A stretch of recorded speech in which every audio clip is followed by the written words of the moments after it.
we should be in. That was a choice use of words. Internet. And we are actually, in fact, in and live. Hi, welcome everyone. So, once again, welcome back to Speakeasy Conspiracy. I know we've been away for a little while.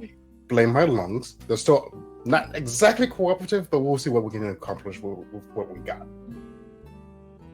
If only some bionic lungs would be made already so I can replace these faulty things. And yes, before anybody comments, if I could, I would be a tech priest. But this is not a 40k game. We'll talk about that later.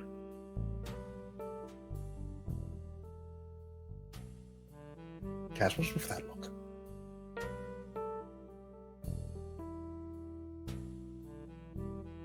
Cass and I just bite our lips louder. Alright, so let's get the introductions out of the way so we can get this ball rolling. Because apparently I'm on a very strict timetable because somebody has plans after.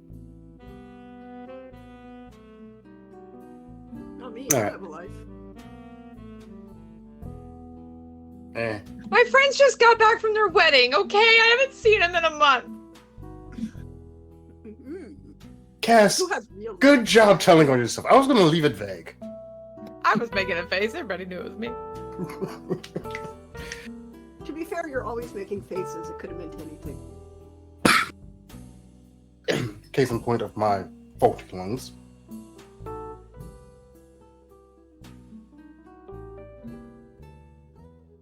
Alright, so, like I said, we're going to get out. Hi, Knox. You're here early.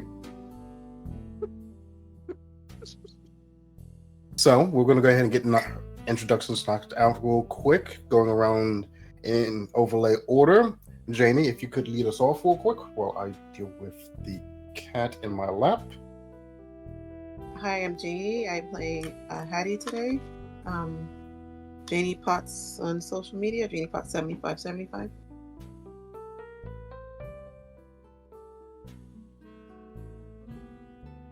I think that's it. I hope so. That's it. I mean, that can be it if you wanted to be it. Is Shot's mic picking up the purring? It might have been. I'm jealous. Sorry. Am I next? Yes. Yes, Okay. you would be. Sorry. Hi, I'm Kaylee. I am playing Dot. I am playing Dot, the not a cop secret agent who has got herself talking to staying in a probably haunted, cursed house for a week, and is now being yes, Shock, I trust you. And is now being vulva blocked by the help that someone hired for her. This random stranger that was in our house and was like, hey, let's have this guy in on the... Yeah, so she's not salty about that at all. So meaning who vulva blocked her.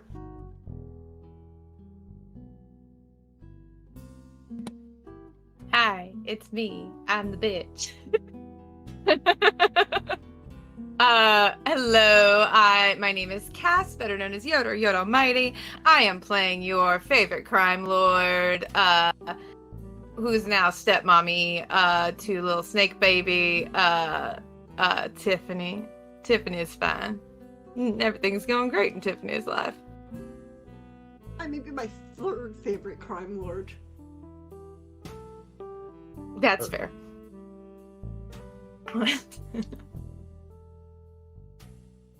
Alright, and I am Shock Point Failure, tonight's game master, keeper, and whatnot. And also, yes, Bella, I have been working on a new hairstyle for a little while. This is just the first time it showed up on camera in a decent way that people can actually comment on. But yes, thank you for the compliments. This is only a transitory style. It's going to get longer and longer, and I'm going to see what I can get away with. All right, but back on to things. I am the one in charge of running this game this evening, making sure these players have fun while I traumatize their characters in new and interesting ways. And speaking of which, as a quick disclaimer, this game does take place in 1920s New Orleans and uses the Call of Cthulhu system. As such, it will cover some very sensitive topic matters, which include, but not limited to, crime, criminality, police brutality, drug use, alcohol use, psychological issues, religion, racism, poverty, and many, many, many, many more. So at any point, if you do feel a bit uncomfortable, feel free to step it back, take a breath, grab a snack, and come back whenever you're ready. Players here have their own tools at the ready to keep themselves safe, and that is the point of every game, to have fun and to be safe. So, with the disclaimer out of the way, let us get right back into it. And yes, I am aware that Elsie is not joining us this evening. She had prior arrangements. I wish her well. She should be here next month when we come back. But I am throwing myself off further. We need to jump back into the game. So, we left off.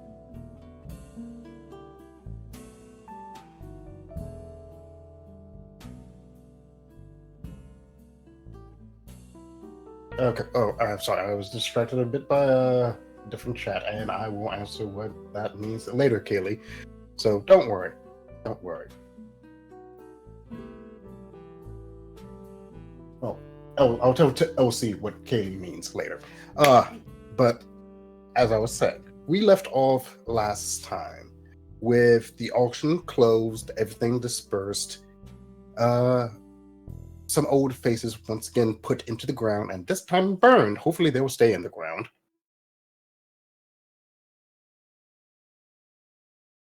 As well as everybody going their own separate ways.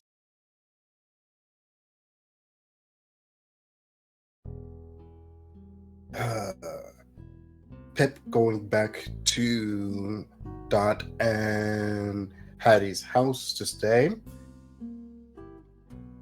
Getting settled in for her first night at her newly acquired manor from the Claremont auction.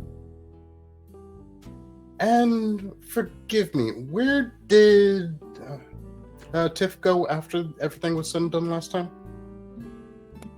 Sorry, I was making a joke.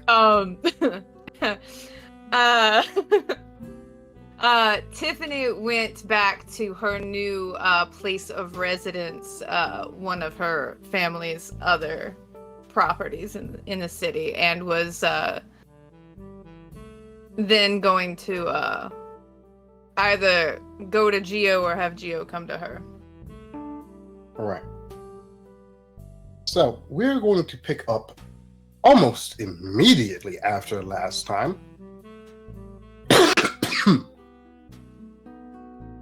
With Dot. Like I said, you are now the proud, if temporary, owner of the Claremont estate. As mentioned in our Go Live, 40 acres of prime real estate, almost pristine and clean, pristine in its upkeep. A 3-story manor with history dating back 125 years. That's precise. It's very precise. Exactly 125 years? Or like 127? Give or take a few months. Construction was a bit spotty back then. Not like Winchester Mystery House spotty, right? Or Oh, no. The Winchester Mystery House, that construction is very well documented. It's just they kept renovating. Yeah, fair. Okay, yeah. So I've signed the paperwork and... Mm-hmm. And you are now all alone in the house with Actually, remind me. How did he go back to your house to get stuff already? Yeah, Or Hattie took Pip and went back to the house to get supplies for a week and clothes and probably magical supplies from the secret temple in the attic that Hattie thought Dot didn't know about. I wouldn't quite say temple is the right terminology for what she has stashed up in that attic.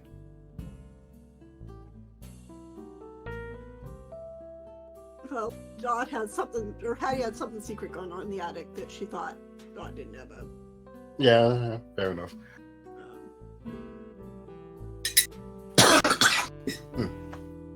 And yeah, so that's what she's not alone. No, that is correct. As you brought up, there is a newly acquired ally. It's too early to say friend just yet. On the payroll of your friendly local neighborhood crime boss, warlord. What title would Tiff prefer? Warlord? I don't start wars. I finish them. I don't start them. Fair enough. So, yes, Robert, the friendly vagabond who is currently being paid to help you keep the house and make sure everything goes smoothly for this next week. Who has already disappeared somewhere inside this building. Got food? I mean, the auctioneers were courteous enough to leave some of the hors d'oeuvres and other refreshments from the party behind inside the dining hall. Is there any garlic left? Yes, there's a few cloves of garlic still left. Just wanted Remind to me, know. was that raw garlic as well? Yes. Yes, it was. Yeah, Hattie just set out raw garlic.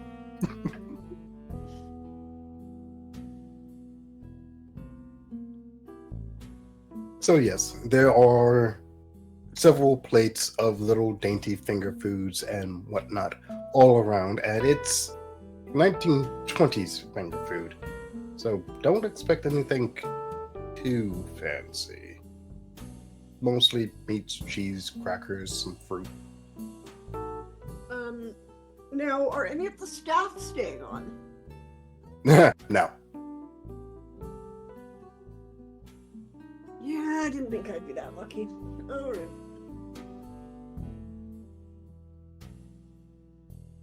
I think Dot is, while she waits for Hattie to get back with the supplies, she's probably gonna go look for,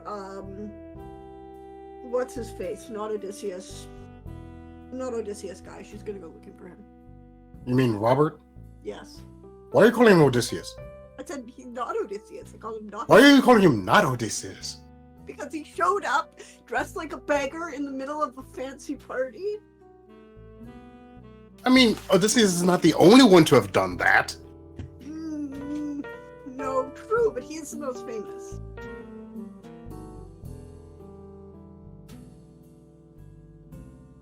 Merlin's not as well known for doing it, but he did it too.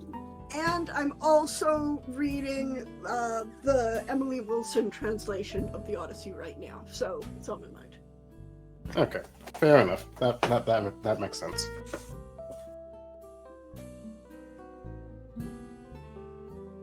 All right. So you're going to go ahead and explore, trying to find him. Okay. All right. Wait, I changed my mind.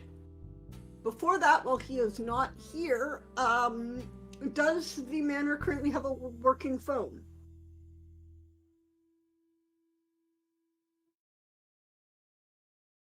Yes, there is a working phone that was installed into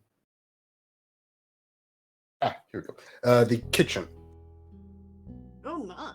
All right, well then, she will thumb herself down to the kitchen, which I assume is empty at this point. Mm-hmm. And she is going to call her boss.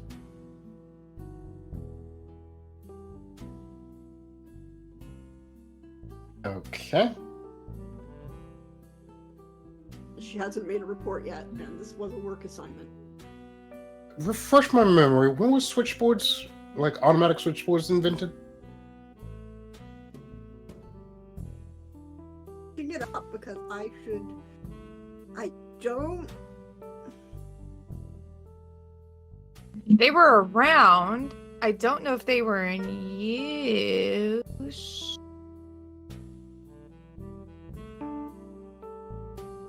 So she would call the. You would. The term would be still calling her. It's just. Yeah, she would be calling the switchboard and asking for the store. Mm-hmm. The tailors. Seamstress.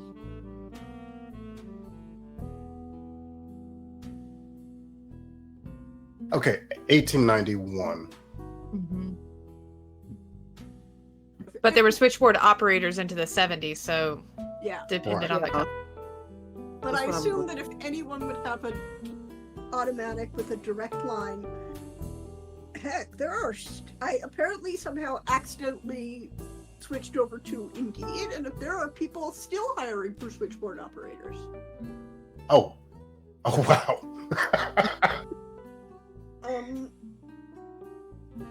Yeah, switchboard operator / receptionist. Yep, that's a thing.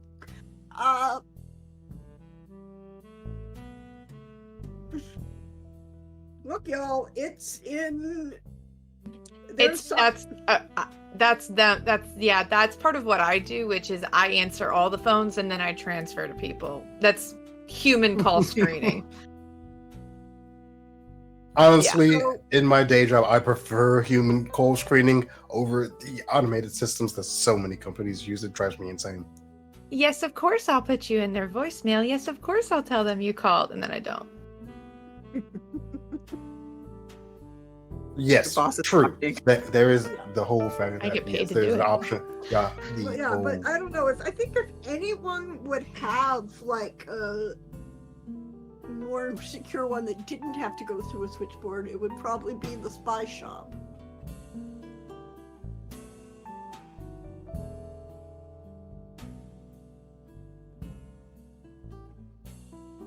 Think of how the system would work. You would still need to have like a overall automated switchboard in that city first. Actually, you know what? Come to think of it, she probably has a radio that she can use instead. Oh, which would be back in her house. Which So would she be would back still at have her to- house. And let's be fair, even if you did, it's 1924. Radios weren't that small just yet. No. Yeah. If anything, it would be in the trunk of your car. Yeah. Dot's thinking there like, oh, I hope that Hattie thinks to bring it. Okay, so yeah, I'm gonna call the switchboard and ask for the seamstress shop. So it takes a little while for your call to get put through. And yes, surprisingly enough, the seamstress is the one to answer. Crap, what did I mean? That's actual shot. That's screw. We'll move on right now. So yes. So yeah, comes in, gives the telephone catchphrase. Yep, the whole call and response. Yep, roll call and response. Once that's been, because she, explain. Well, I have the house, but there are some complications. What kind of complications? Well, I am required to stay in the house for the period of 1 week. If I see. leave the house during that period, the house, along with the purchase price, goes to our old friends at Mixotonic University. I am expecting probable supernatural interference to attempt to drive me from the house. I see. Do you want me to send a group of send some of Oscar's boys over there to help you secure the location? But keep them on call. Dr. Jackson and I should be sufficient with our current knowledge. If not, I will let you know. There is also one other thing I must report. That being? You recall the incident from the war in 17 of my encounter with the necromancer? Yes. He reappeared. He has been killed again and chopped into little pieces and burnt, and the ashes mixed with holy water. But he seemed remarkably confident he could return again despite this.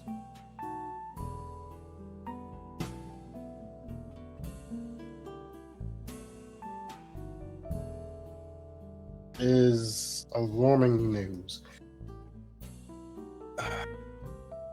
If he does manage to reincorporate, your standing orders will be to capture him alive for interrogation and investigation. I am unsure that he would be able to be contained, ma'am. I believe that he represents a current and direct threat.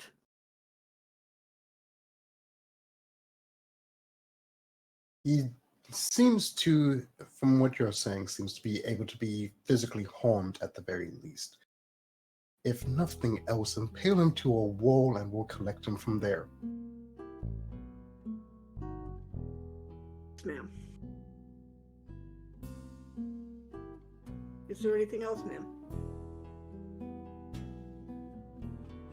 If you do get an opportunity to get in contact with the snake asset, inform him that we are willing to open up diplomatic channels, and a meeting with the president might be arranged if we have some assurances. Yes, ma'am. I believe that he may be somewhat more amicable now that his son, as reported, was returned. I see. And he is currently living with Miss Streich, as reported. By all accounts, they're quite happy.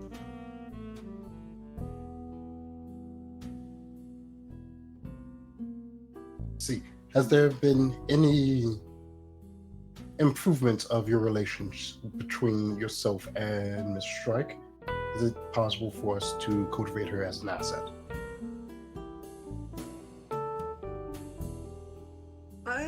Not yet. I do not believe that she yet trusts me. However, am working on it. She did, in fact, procure an aid. Though I would actually request if you can look into this gentleman, and she describes... What's his face that I've already forgotten? Robert. Robert. She describes Robert and you know. So for some reason, she thought this was a good idea. Your description does match a individual that has been showing up in some of our operations across the country. He is a minor person of interest. If you can, keep your eye on him and report any oddities or abilities that you discover. Yes, ma'am. So all current intelligence looks that he is in fact a person. Do not have conclusive history. We have yet to locate a birth certificate or primary point of residence. However, all indications do show that he is most likely human.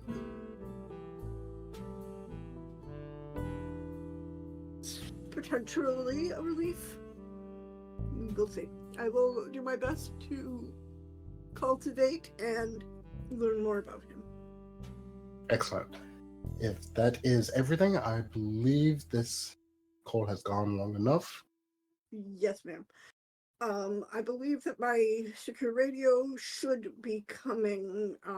Dr. Jackson is bringing some things for the house for us for the week, and hopefully my radio will be included. Excellent.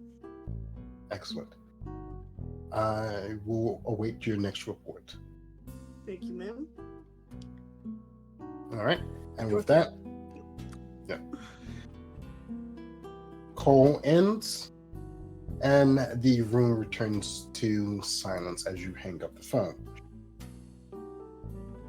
Before we continue, could you give me a quick spot hidden check?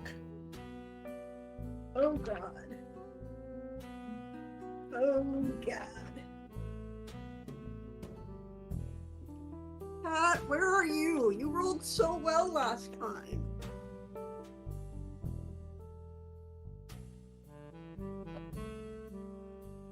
Oh, I have not yet found that. I believe that I succeed. That is a 28 on the dice. And somehow I cannot find my character sheet, but I am 99% sure that saves.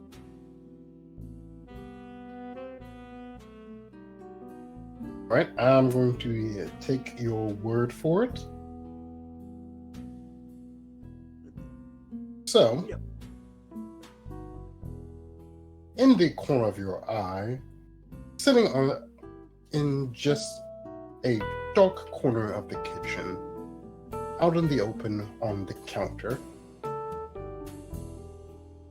is a... How can I describe this?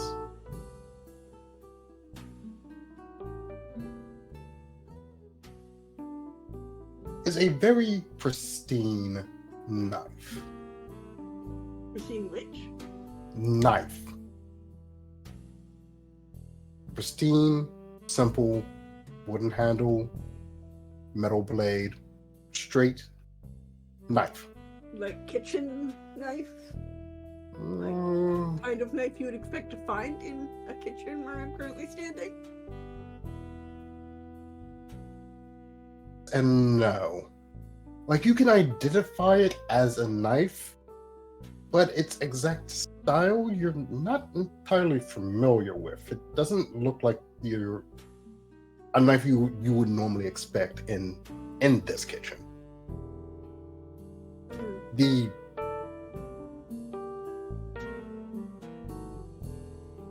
best way of putting it is it's too straight to be like a chef's knife or a steak knife or any of those types of knives, but it's also too small to be a butcher's cleaver. Cool. Cool. I am going to stare at it.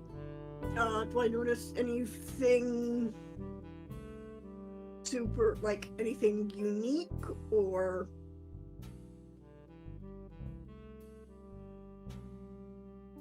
weird about it?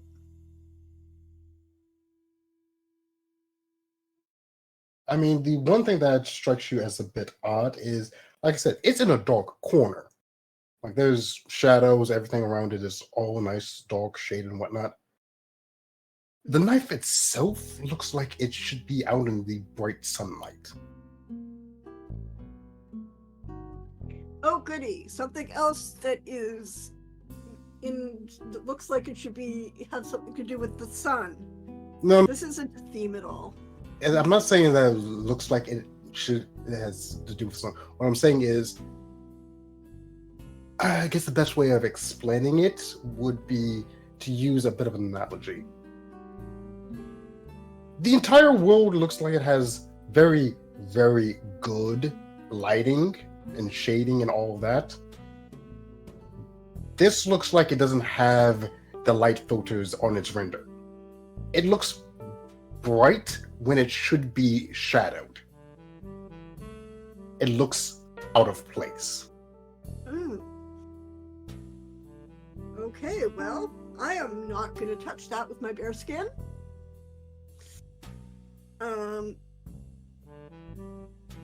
I think I want to take a closer look at it. So she's going to fetch a handkerchief from her handbag. Actually, you know what? No, I'm going to look for something to, like, poke it with in the kitchen. I'm preferably something of like a foot or longer. Okay, a foot or longer. I won't even ask for a search. The kitchen is still fairly well stocked with utensils and whatnot, and you can find a rolling pin of sufficient length. Alright, I'm going to use the rolling pin to like poke it out of the dark corner. Alright, so you nudge it out of the dark corner and into a more brightly section of counter. It doesn't seem to want to match the lighting of the surrounding area.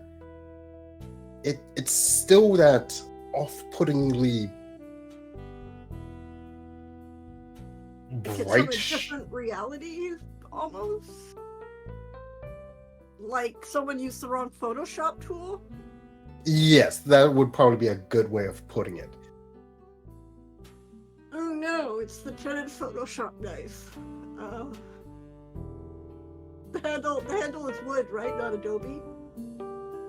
Yes, it is a wooden handle. Sorry, I had to kill gas. Is there anything like, is there any markings I can see on it? No, there does not seem to be any markings on the handle or the blade. However, you do note that unlike most blade handles, which is like a rounded grip, this seems to be more cut into an octagonal shape. So there's like 8 faces to the blade's handle instead of just a rounded grip. Cool. I have no idea what I should do with this. I'm gonna go look for Robert again.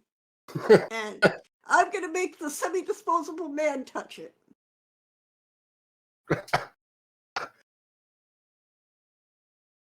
Is what happens when I give you an unattached NPC? You treat him as an indisposable tool? Yeah. Fair enough. I mean, she'll take care of him once she knows that he's not going to betray her and Hattie, probably, but until then, if he dies, he dies. Alright, fair enough. So you leave that alone. And you go off to find Robert. Where do you start looking? I think I'm gonna probably stand in like the main foyer and call his name. just get Robert.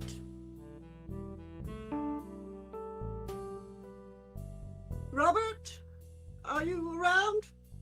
What's up? And as you hear him, he's just around the corner. Oh, that's good. Are you familiar with knives at all, Robert? I mean, I've used a fair few. Done some odd jobs. You know, butcher, cobbler, random things. What's up? Oh, found a knife in the kitchen, which is honestly, it's hard to describe. Let me just show you. Would you follow me? Sure, why not? Doesn't look like a normal kitchen knife. She suddenly remembers that she's supposed to be fluffy and to the stranger. It doesn't look like a normal kitchen knife. It's not something I've recognized. Somewhat odd. She'll lead him back and she'll be like, point to it. And like, interesting handle. As if that's the only thing she noticed. Huh. We don't see one of these around here anymore. And like, completely uncaring. He just grabs the knife, holds it. Yeah, you don't really see this stuff knife around here this often. It's more like I'm not sure entirely the name, but you see it more out in the Orient kind of thing. Oh, interesting. And nothing happens to him, I assume. Not a thing. No tentacles of darkness. I'm like, okay, cool. I wonder what it's doing here in the kitchen. Well, Does it have a particular use? From what I gather, they use it to cut thin slices of meat over there. Like, really thin slices of meat. Oh, interesting. Maybe it was a special tool of the chefs that got left behind. Probably. Good balance on them, though. Well, perhaps you can keep it as part of your thing, but we'll see. I still have to take inventory of everything in the house. Alright. Well, I'm here. Might as well see what spirits they left behind. And he starts opening up cabinets and ruffling around trying to find alcohol.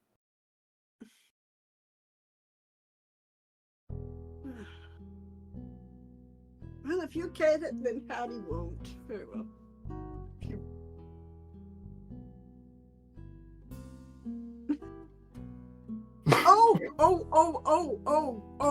Oh. Is that special bottle of wine still around? Yes, it is. Yes, it is. Uh-oh. Oh, wait. Dot doesn't know it's special. She didn't read that label. That was a Hattie only thing. Mm-hmm. Cool. I do nothing.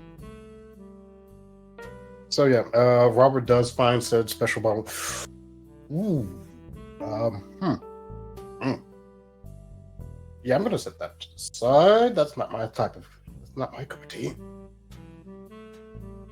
Oh. It looks like an unusual vintage. Unusual is the right word. I think at this point, Dot probably has a premonition, like, somehow Hattie had this. Oh, really? I heard a rumor about this really strange brand of that type of wine and what they do to make it, and it kind of put me off the entire style. Not my cup of tea. Not my cup of tea. Oh. Interesting. Maybe we can sell it. I mean, there's only a handful of people who, well, in my opinion, there's only 3 type of people who are going to buy that kind of wine off of you. Oh,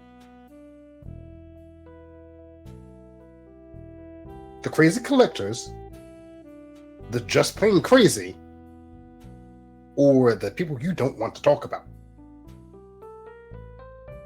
well, I mean, out of character, Dot works for some people that are at least one, possibly 2 of those kinds.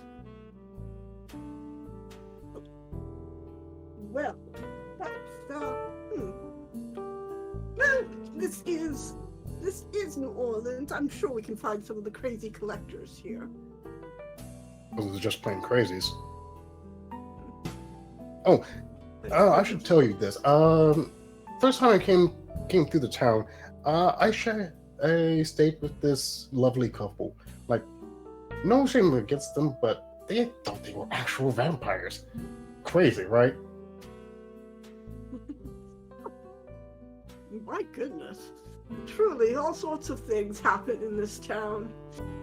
Yeah, the first few days were fine, but nothing really sets you right after you wake up with your host sitting on your chest getting ready to bite you in the neck. My goodness, some people. Did they have some sort of fangs on or something? Painful. I mean, it was all a bit quick. I really couldn't tell, but I wouldn't be surprised. They were certified crazy. Truly all types in this city. You attract the real weirdos. Yeah, looking at you. Well, to be fair, that had nothing to do. That didn't top the werewolf guy ran into New York. Well, I mean, we don't talk about New York. Well, that guy who kept talking about Mothman in Richmond. There's no such thing as Mothman. I mean, sure, if you want to believe that.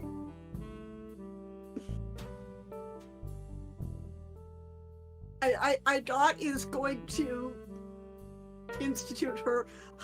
Yes, fellow human, fellow normal human. I too am a normal human. Yes, this city. Well, I mean, that's why I have this little club. You see, the New Orleans Ladies Occult Society. But, Cult society, huh? What do they do? Sit around in old haunted houses drinking tea? well, not until today. Mostly we discuss spiritualism and various occult phenomena. And, well, I think maybe I'll bring up your vampire anecdote at the next meeting.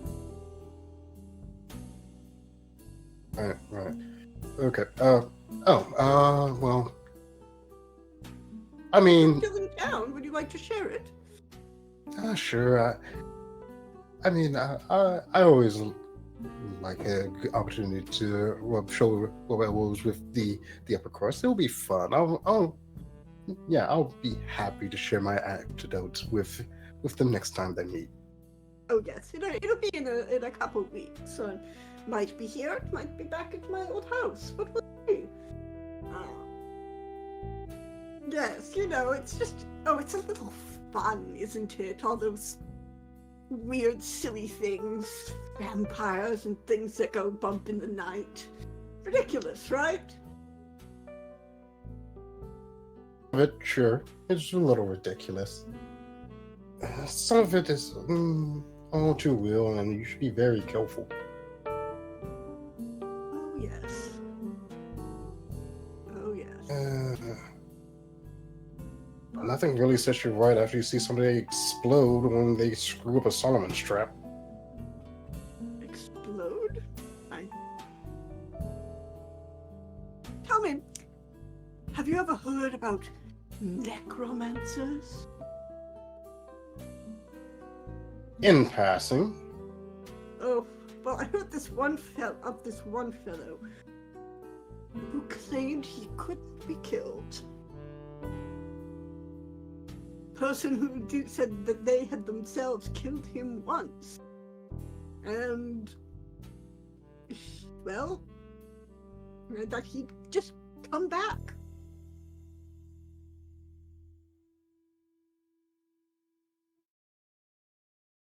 I mean, there are things out there that could probably do that, yeah. Could do it more than once. I mean, don't you think that would be unusual? Well, I mean, maybe I should get a priest in here just in case. Nah, the priest will shut down the entire conversation. They're kind of fuddy-duddies like that. Now, pure speculation, mind you. From what I understand and what I know, if you're going to have somebody be able to do that, it would require a very complicated system set up in place well before your first time you die. And you would also have to be a quite heartless bastard to do it. From what I understand, he was indeed quite a heartless bastard. So she encountered him in the war. I mean, also you have to still remember, it ain't unlimited. You still have only a certain number of times you can come back from. Well, they technically could restock, but like I said, you'd have to be a heartless bastard. Well, yes, the story that I was told, he was sacrificing civilians and captured soldiers from both sides to fuel his experiments.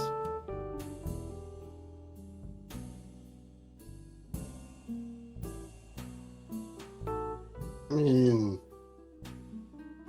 that might work. Or you could just continue the entire bloodline. Well, I mean, hard to say without more information, I'm sure. You seem rather versed in these things, Robert. So, what was your last name? Just Robert. You pick up some stuff if you've been wandering around as long as I have. Oh, how long have you been? And I stopped counting after 30 years. How old does he look? About 50. Cool. Oh, wow, that is quite the long time. Ever looked at settling down? I considered it a couple years back. I had a real opportunity, but nah, this is the life for me. I don't know. Sounds a bit lonely to me. It's not for everyone, I'll grant you that. And yeah, it can get a bit lonely from time to time, but hey, I like it. Want to settle and make some more permanent companions? Oh, it must be hard to be a man with close ties.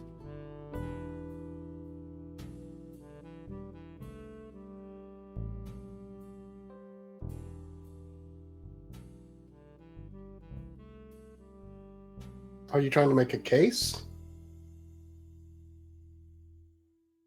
Just thinking of my life before I met my dear Frank. You wouldn't know it to look at me now, but I was a bit of a wild girl in my youth. Well, Frank sounds like he was a lucky man if he didn't tie you down. He was riveting. I do miss him greatly.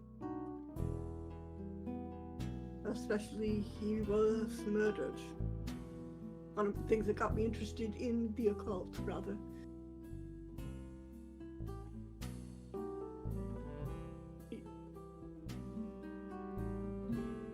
He appeared to... I I'm very sorry. This is too much. I shouldn't share. Yes, stranger, I apologize. Don't worry. That's one of the great things about me being a stranger. I can't judge. And hey, a burden shared is a burden half and all that nonsense. True that. Am I getting any sort of read on him throughout this? Like, is there any, like, have any of the things I've said struck a chord, or?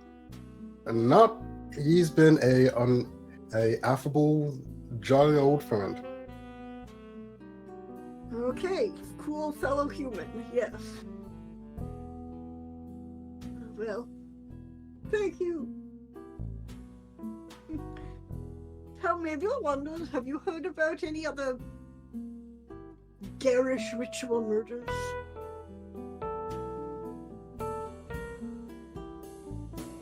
Heard of my fair share. That's how many is a fair share.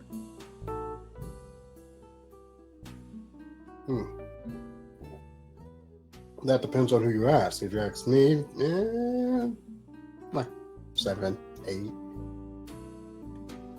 And all over the country? Or have you traveled further afield?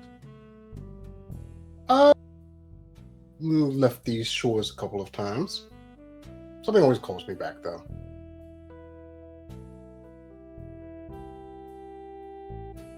I'm from back west myself, but I'm going to like it here, in this area of the world.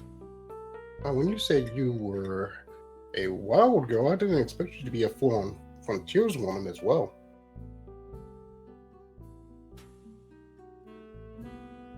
Family, you know. They were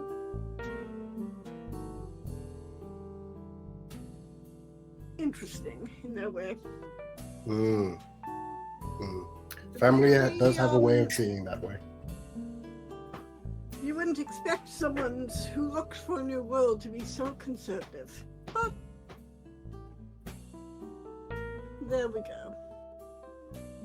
I don't know. I do remember my history lessons. There were quite a few who sailed across that ocean because they were playing a truly liberal group.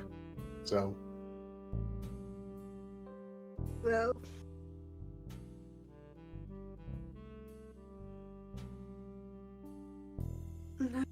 who I suppose. You founded this city on a hill. I wonder what they'd think of us now.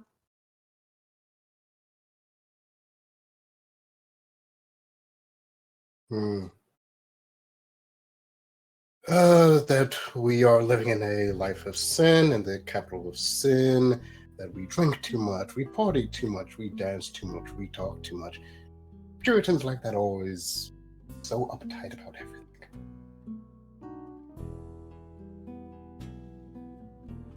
My, it almost sounds like you knew them. But that does sound like my family.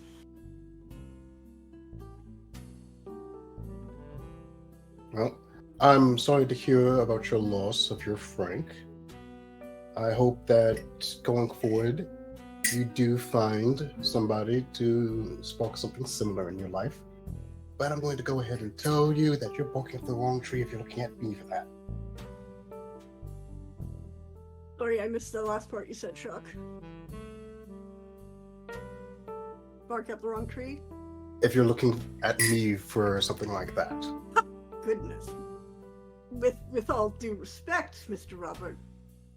No, thank you. Definitely not. I've given up on another husband. I don't think there'll be another man in my life. I see. You're looking for something a bit more soft then. Well, you know. Dr. Jackson has been a great comfort to me these past months. Oh, she's only Dr. Jackson to you? That's a shame. Come on now. Well, but hardly Pete proper to use her Christian name. And Do I look like a proper gentleman to you? No, but I would like to retain any illusions you have about me being a proper lady. Fine, fine. If you want to keep up your airs about it, I won't pry. Yeah. What can I do? You know, I must act my place in society as a proper widow. I could have sworn your place in society as a proper widow only lasted like maybe a year, 2 years tops. Fairly sure your family taught you the proper mourning rites. Yes. Though I'm not sure, to tell you the truth, they didn't really approve of Frank either. He was a Protestant. Oh, you poor thing, you grew up Catholic. Afraid so, born and raised.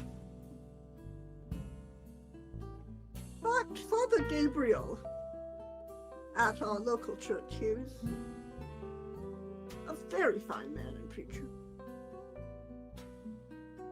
A good priest all around. Any reaction to the name Father Gabriel?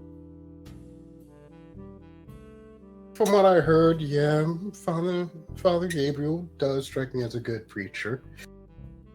Would hesitate to stretch the title man to him just yet. Oh. Are you familiar with the good father, Robert? Only in passing.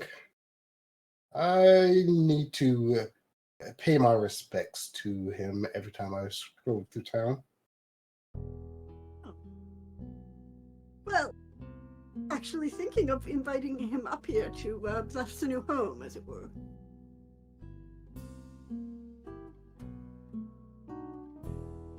Go ahead. I can't think of a better person to bless such a place. If he does it, surely it will stick. Well,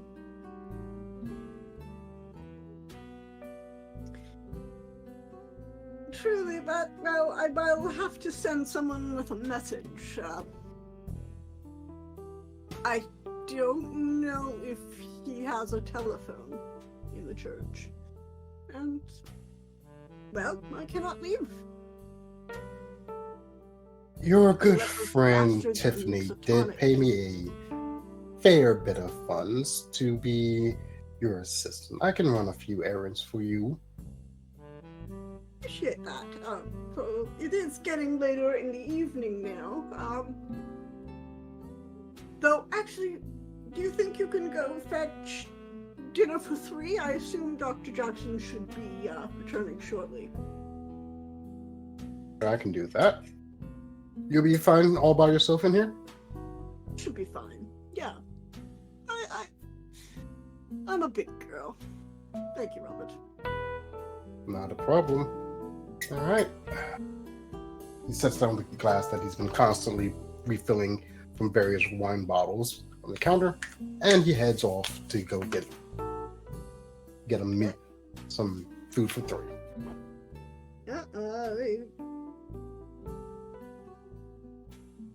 I don't think Dot would want to go exploring just yet. She's going to want to wait until Hattie comes back. Mm-hmm. Because it's the buddy system, y'all. Mr. Mixotonic there was too fucking smug. And I'm going to play it safe because if for no other reason than I do not want him to win. Shock? Why are you smiling like that, Shock? No reason.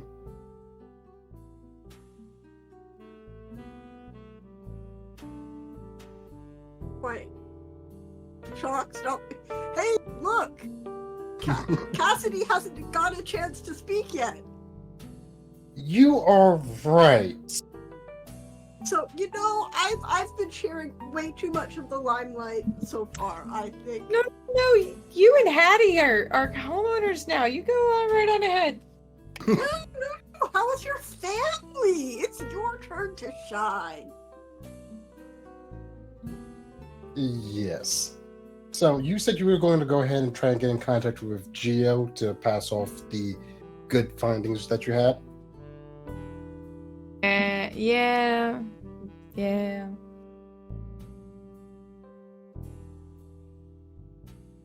Okay. So it doesn't take much, and Geo does ask you to meet him at the usual restaurant for the pass off. You know, the same one that you guys met up at that very first time. The Speakeasy where the conspiracy started? Yes, that one.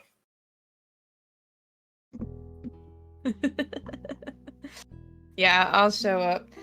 Tiffany is dressed down for a change. Very comfortable.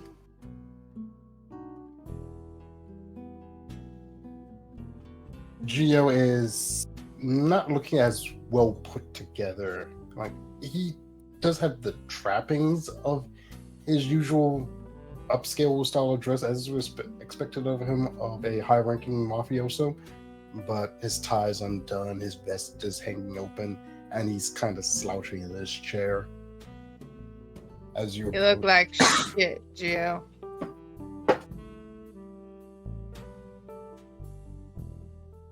All right, thanks for being a bit rough. You know this deal works both ways. Like, I have people.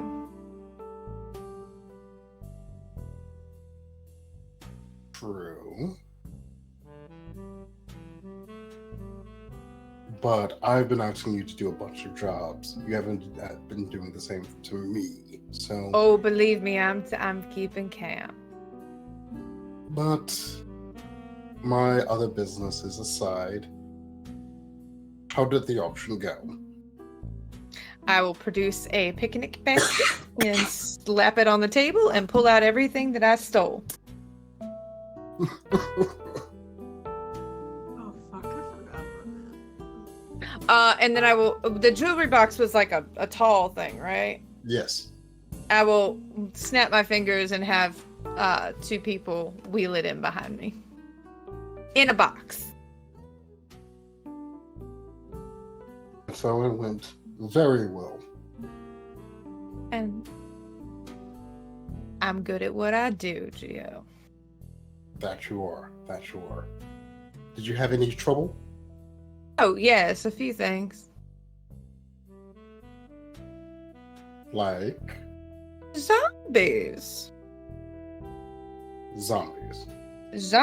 like what I have heard coming from further south in the Gulf.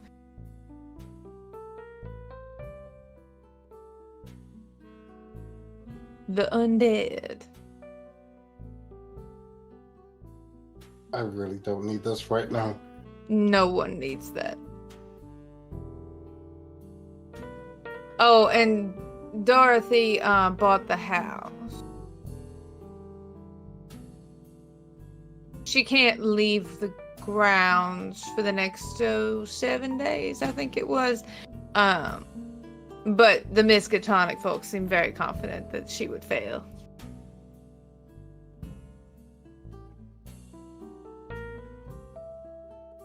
Or make any plans.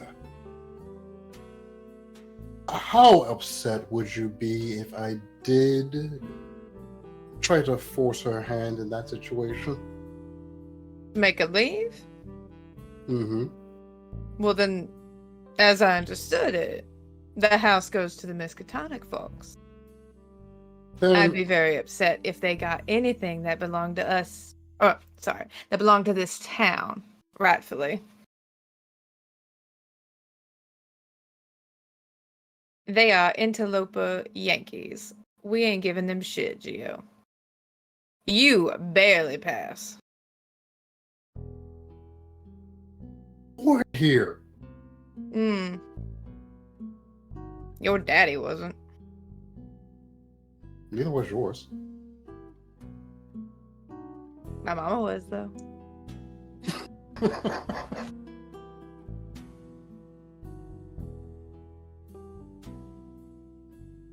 not unconvinced, even though I have met my grandparents, that my mother wasn't just popped out of the swamp one day.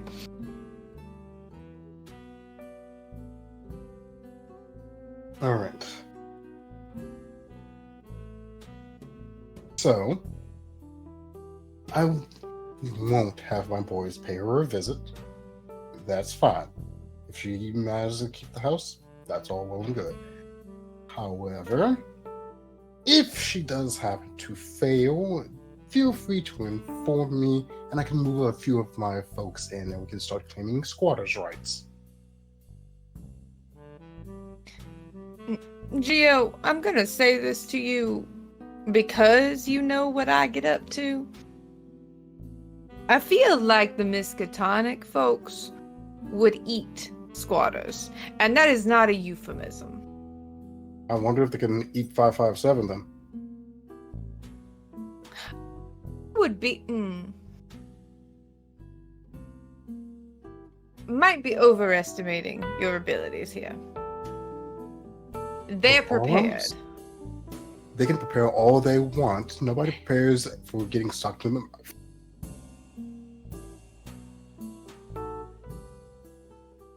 You are not incorrect. It is a strategy I am fond of.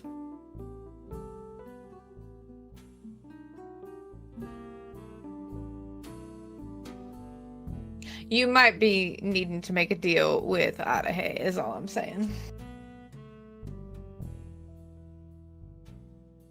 He does not like the Miskatonic people.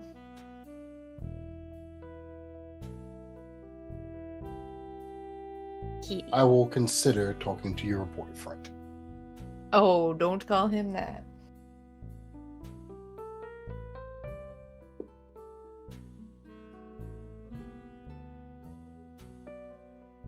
Hang on. Just wants attention, Shock. Give I Pet. know he wants attention. Give I'm Pet. giving him. Honestly, Shock, you should keep the cat because seeing him makes me want to let down my guard. And We should cookie. oh my god, Drum the it's a tum. belly. It's a belly. Drum the tum. Drum the tummy. Drum the tummy. Drum I'm sorry, I like to keep my hand. Coward. Took me months for me to get this far. I'm not gonna drum his tummy. Look at how happy he is. He's so happy.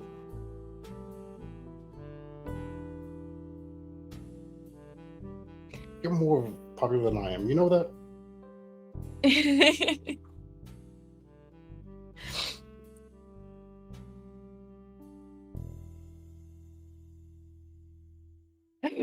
So, So, all right. So, as per our agreement, thank you for getting these items. Was there any change left over, or should I just write that off? write it off. Fair enough. Truthfully, I didn't pay for a thing. Yeah, that sounds about right. There is something I would like in return. Mm-hmm. I needed a location on Dear Timothy.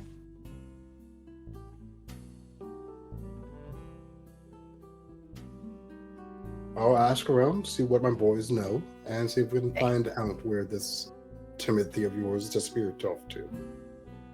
He did show up this evening, I think. I got a whiff.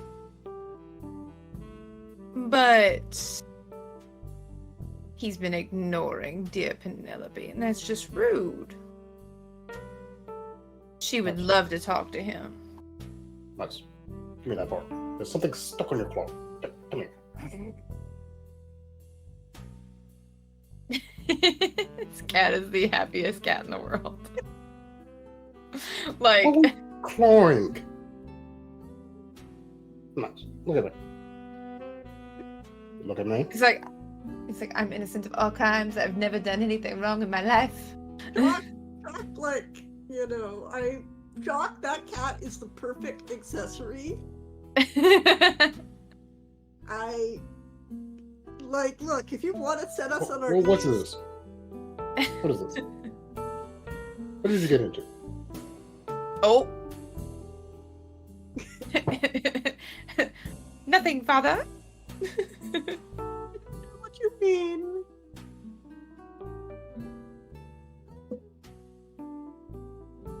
All right. So, where was I?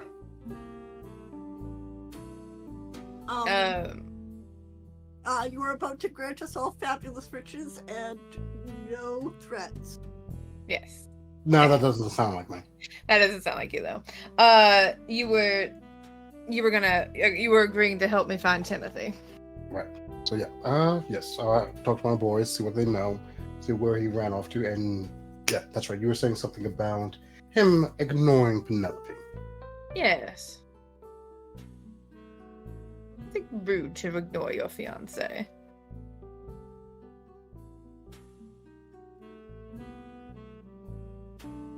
All right. I will keep you posted. As soon as I find out something, I'll give you a call. All right. Anything else I'm required for? No. Not unless you have anything else you want to tell me, inform me of, or, you know. Oh, the giant raven. Don't shoot it.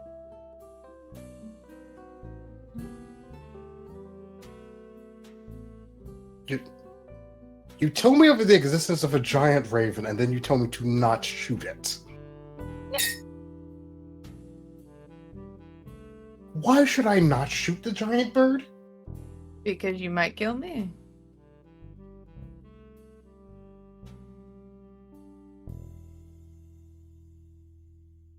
Okay, today has gone a lot weirder than I thought it would. I'm not exactly sure of the magical theory involved. I brought it here. I don't know if it's tied to me. It keeps showing up at my house. Oh, you got a pet. Oh, I would not call it a pet. It is literally the embodiment of my family curse. It's still a good boy. Or girl. X to doubt.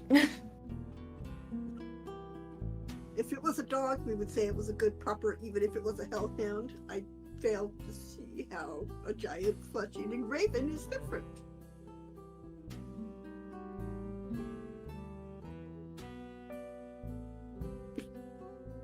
Did I just break both of you simultaneously? To be honest, I got tagged in something and I was parsing English. And I am trying to get my hands back from my cat, who seems to You don't need them. You're getting cleaned. It's bath time. Yeah, it's bath time.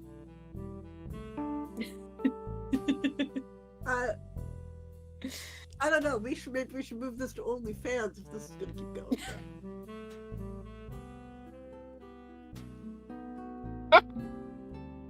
Right.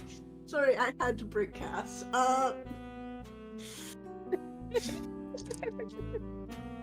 Meanwhile, back at Dot's house. Yes. Meanwhile, at Dot's house. Hattie, how goes the packing and whatnot? It should go fine unless there's like something unexpected there. Otherwise, stuff is just going to go in bags and suitcases and boxes. I don't know how big this radio thing is. I mean, judging from how big radios typically were in World War II, about backpack size. Okay, so that could be tossed into the back seat too, with like a chicken over top of it or something, just because. Did you say a chicken? Yes. Yeah, Dot and Patty got chicken. backyard chickens. I mean, I know they're stupid easy to transport. You just grab them, roll them up in like newspaper or a towel, and you're good to go. Yeah, I just thought it would be funny to put it on top of the radio. Chickens are a necessary requirement for a lot of voodoo. Like, Exactly. So when Hattie came back from her extended absence, Dot got her some backyard chickens. And it's New Orleans. Nobody's going to bat an eye at you getting some backyard chickens. Even in the 1920s, nobody's going to bat their eye at that. Exactly. Yeah. Back The your terms check for you. homeowner association didn't exist back then. Wow. Truly, there was something better about the time.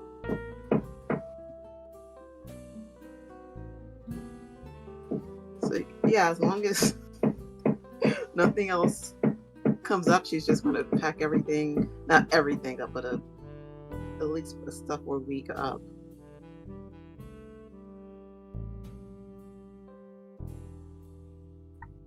Um, it's really boring. Sorry. I need to mute. Okay, you. The knocking Okay. was, I think, them fixing the roof at her place. Yeah. All right. So, as you are packing and getting ready to move everything into the car, there is a knock at the front door of the house. Which house? Your old house, Dot. The one that Hattie currently is at. Is there a way I can see who it is before I open the door? Yeah, do I have? I assume that if anyone would have peephole. Did peepholes exist back then? Yeah, of course they did. Yeah. So Dot would have a peephole, I'm sure. I'm fairly sure people existed Yeah, back peepholes then. existed because of the speakeasies that had the, from movies. And they got one eyeball. You can see it's not the cops. Yep. Yeah, so is it the cops or anybody that I don't like? Must be at Dot's house. I mean, any cops other than Dot. It is not the cops. It is a solitary figure, tall, and seeming to be dressed in rather dark clothing. A bit thick for the early January weather, but no. Well, it's cold out, so it's unseasonably cold. So I guess Hattie, whatever her name is, will open the door. Yes, Miss Dorothy's not home right now. Not Dorothy that I am looking for. Professor Jackson. And who was calling? A acquaintance of an acquaintance.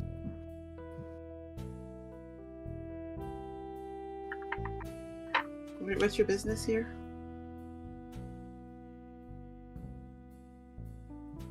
We are here to pass along a message for you that if you are to stay at the manor your friend has recently acquired, to keep yourself safe.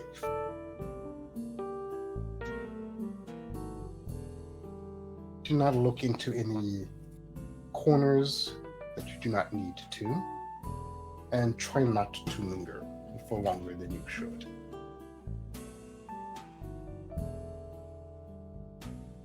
All right, All right, I will keep myself safe.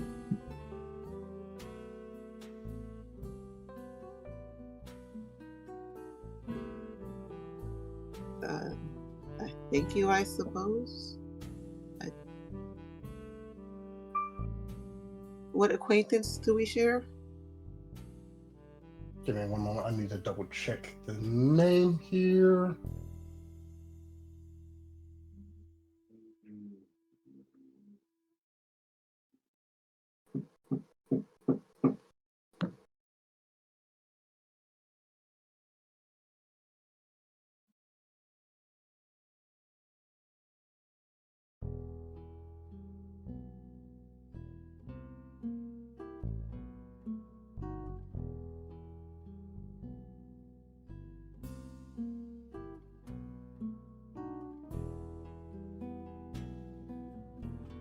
your good friend Marie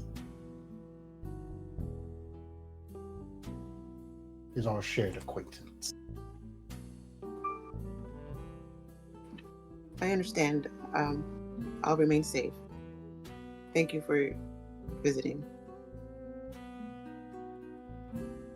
Thank you for listening.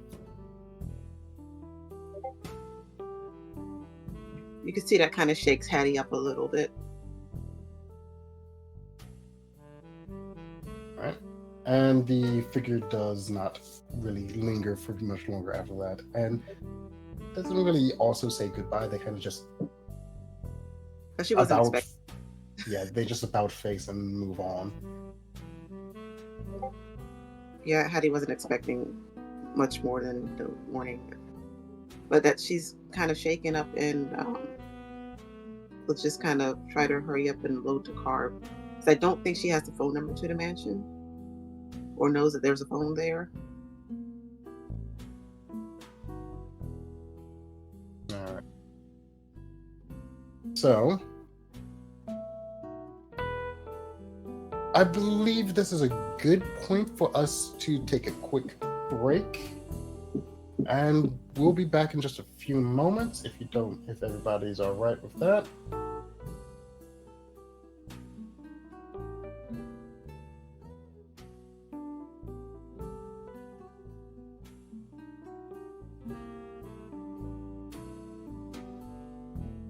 All right.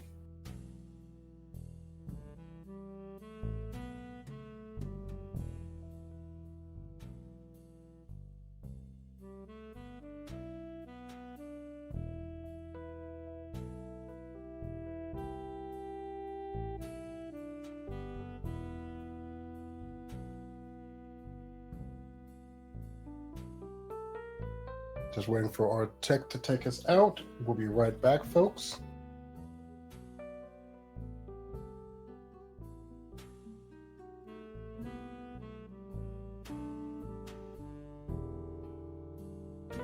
Shock, please tell on the break, can you please tell your cat from me that good kitty and a pretty kitty? I will do just that. Thank you.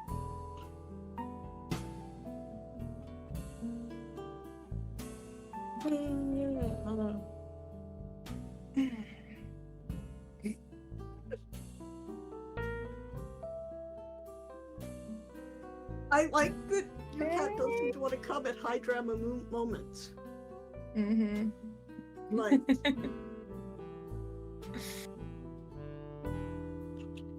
I mean, yeah.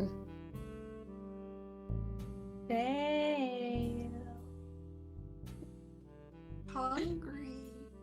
I know. Like, I want snacks. Yes.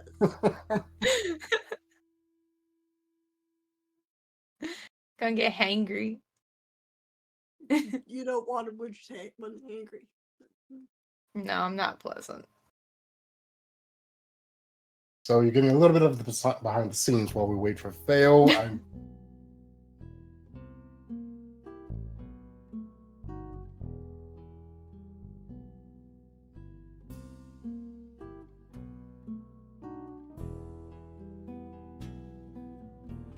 I guess Hattie could have called Tiffany and told her that she was going to the mansion.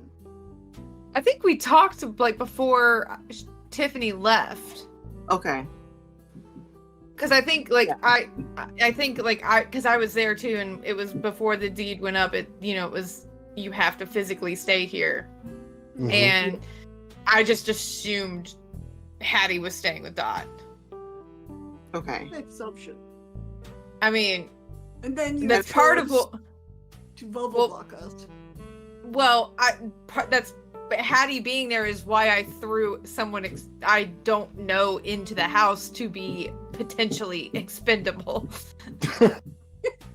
So see, it's not just me, Shock.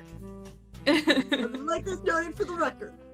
Because if I remember correctly, I did a read on him with some roll and rolled really well and figured out that he was A, not human, and B, of the Greek persuasion, of the deific persuasion maybe, and I was like, oh yeah, here's some supernatural help. Go. I remember rolling really well and figuring that he wasn't Hermes. Yeah, I think that's what we absolutely Yeah, confirmed was he, yeah. because I wrote Hermes, no. And then Shock told us he was Greek and something to do with green. And that's all. Rock's getting that smile again.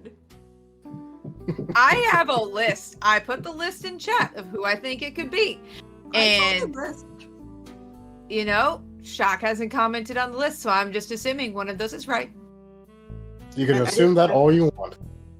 I didn't have Hattie call anybody because I assume she's like burned through most of her connections with her family. Wait. Does Hattie have like a teaching assistant? Oh, I don't know. that'd be funny. Shock, give Hattie a teaching assistant. Has Hattie been to work lately? No, they closed her job. It's not open again yet. I was about to say, they closed the... It was just opening, so now is the perfect time for her to get a TA.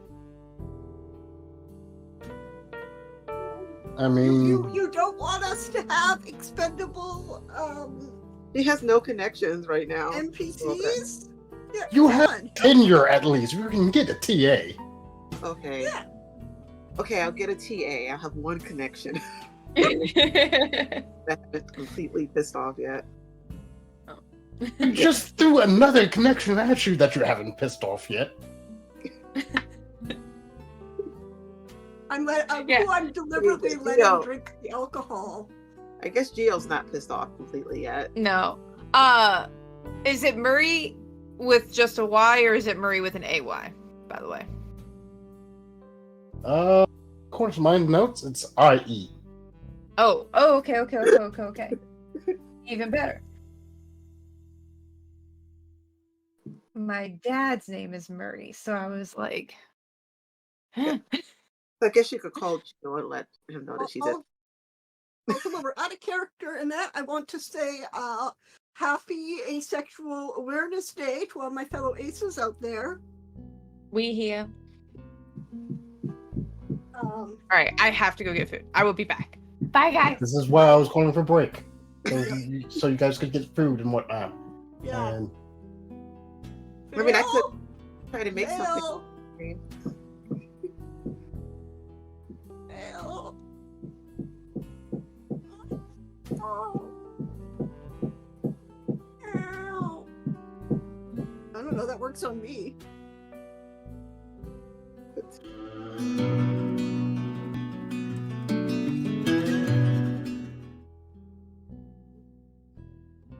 all right, so that was a very short break, but we are back. Cass has her food. Hattie is ordering her. No, Janie is ordering her food and should be there shortly. And I don't know what Katie's doing about food. I have soda. And I ate a burger just before we started. Have you eaten, Okay. Chuck? I scarfed down 2 very large slices of New York style pizza right before stream started. So I'm pretty good for right now. Cheers. And crap, I just realized what time it was, and now I know why you were whining. This is the usual time I feed Nox, and I just heard him crying out, so he's a little annoyed. Oh, how dare!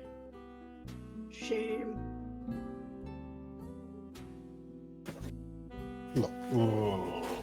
I'm just gonna go stare at that Killmonger gif in our chat again. You know, you are not wrong. You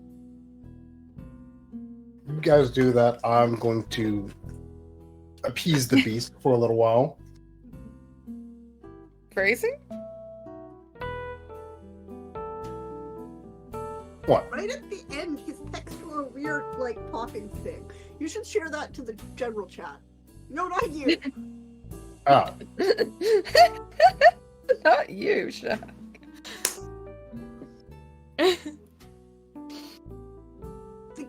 The gif of Killmonger in our chat. but yeah, no. I'm giving Knock snacks so he won't be so whiny until I feed him later. Yep, yep. Mhm. I'm just saying, feed the baby. Knox's baby. No, He is, but still. I was concerned I hadn't seen my cat, so actually, if anyone's wondering, I gave her treats on the break, and now she's staring at me.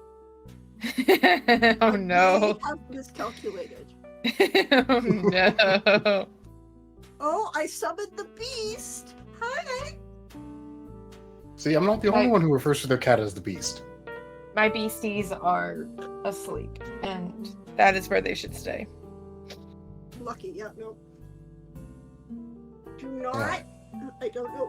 I don't know what you're thinking, but do not. Now, Anyway, what are we doing here?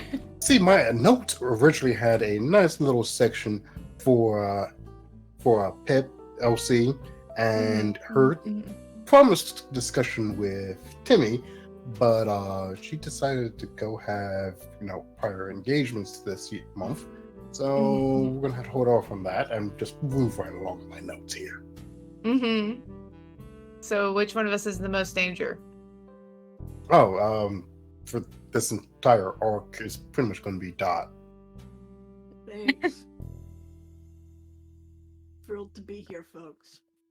I mean, you're the one stuck in the house. Yeah, I know. I know. I knew this before. I knew I was most danger, but I just had to be. I have to be sassy about it or scream, and I don't think my mic would pick up on that well. That is fair. So, we cut back to you in the house. Now, quite literally, all on your own. Where do you decide to spend this time while you wait for everybody to get back?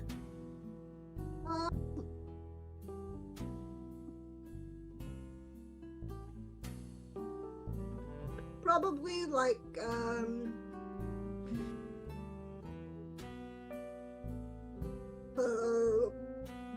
is there a ground floor study kind of thing? If you remember the original layout, there was access to the library on the ground floor. Okay, I'm gonna do it. I'm gonna go to the library. I cannot think of a safe room in this house, so I might as well go to one of the most dangerous right away. I mean, fair enough. Books are the greatest weapon in the world, and they're aimed at me. However, the library was, as I remind you, stripped clean during the auction. Of everything, I thought some like the most expensive ones were sold. Yeah, so more expensive ones were sold, but what's left isn't all that much. And it's a pretty bare bones library now. I'm gonna look for any records of the house. Alright. Well, normally, seeing that it's a library, I would actually library use. But, I really, that's probably not the best option in this particular moment.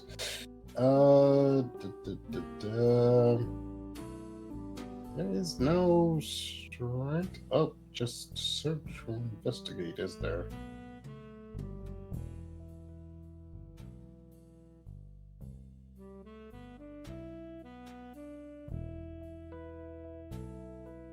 Nope. Alright, so screw it. I'll make it a library use. Oh, I got nothing in that. I need my wife. You still have the base 20. Yeah, I know. But you tell me that my professor wife doesn't have more in library use than I do? Does Havity have more than the base 20 in library use? Hattie has 55. Okay, fair enough. Which is what I need because I got 33. You know what? Fuck it. I'm gonna burn the luck. Hey, that was uncalled for. You could have waited. But I need you to find like the good stuff. Sure.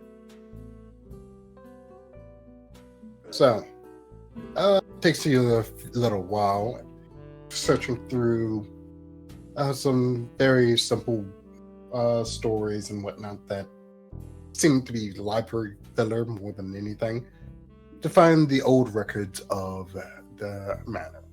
They were a bit tucked away, and yeah, they are extensive, large leather-bound journals.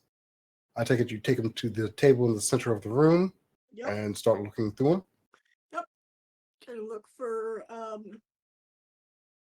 actually, I'm going to start by looking at connections to Mixotonic, and anytime Mixotonic or payments to them, dealings with them, anything like that would have come up.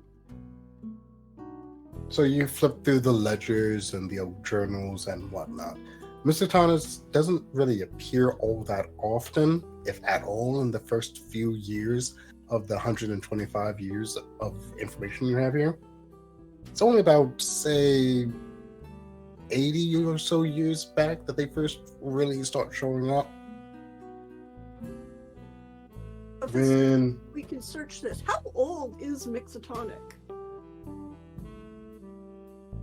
Do we know when this fictional school was established? hang on, let us take a quick look and see if the rulebook actually tells us when the Miskatonic University was established. Like, did it just show up one day already with tenured staff?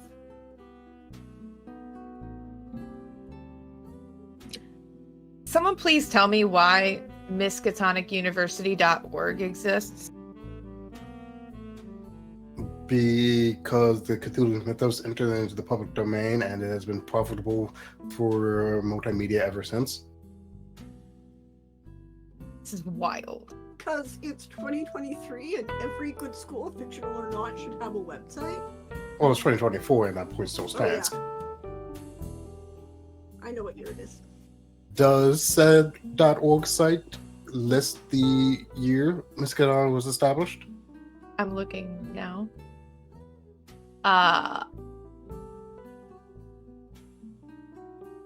It was originally established in Arkham, and then moved to Arkham's College Hill in 1770. So it predates the house by 18 years, 28 years. I can do math. Venerable. Thank you.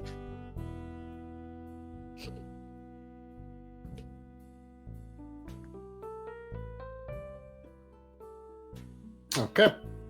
So, with that established, like I said, it's not until about 80 years ago that the Miskatonic first really starts showing up regularly in the files.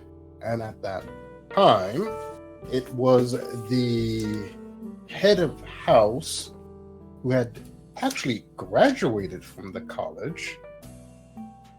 Oh, great. Okay. Hang on.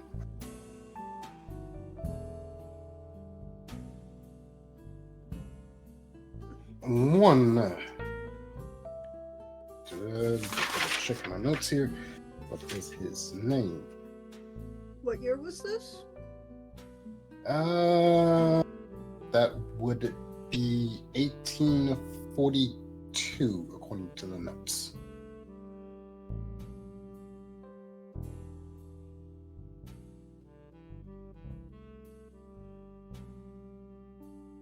And the head of the house at the time, who is a graduate of that year,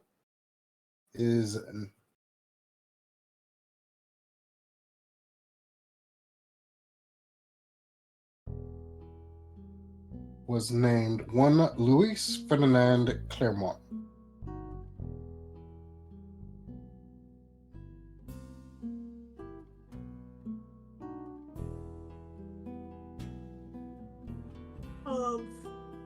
Am I guessing French and Spanish extraction?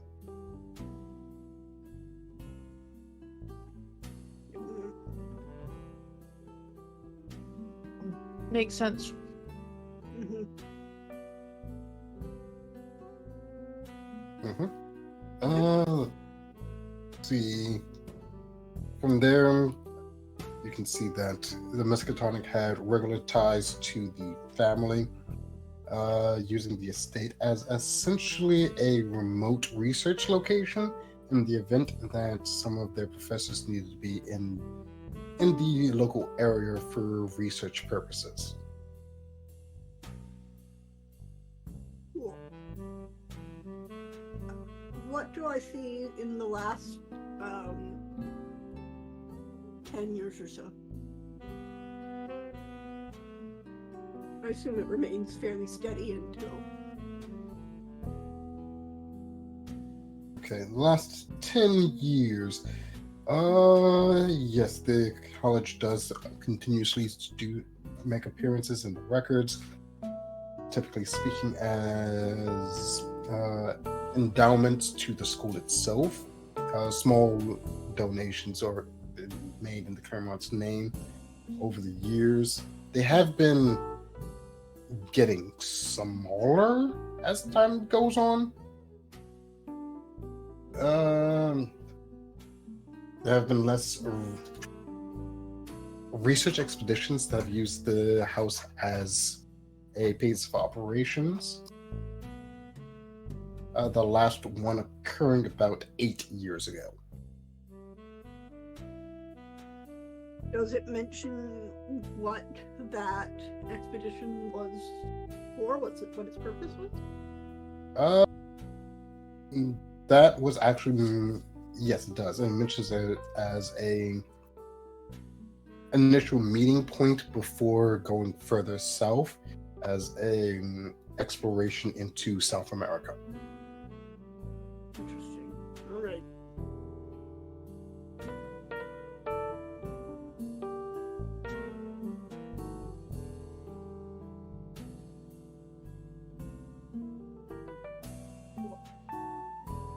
So does it, you said there were journals there. Is there anything in the journals about his decision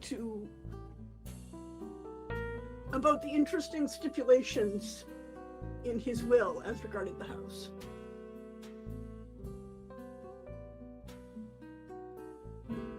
Yes, there is an entry made by Franklin stating that he has updated his will to follow the family tradition of if there is no surviving heirs, the house is to be donated to the Miskatonic University. However, due to my feelings of misgivings, I have added in a proviso stating that this is secondary. The house will be auctioned off, and if whoever purchases this house manages to maintain ownership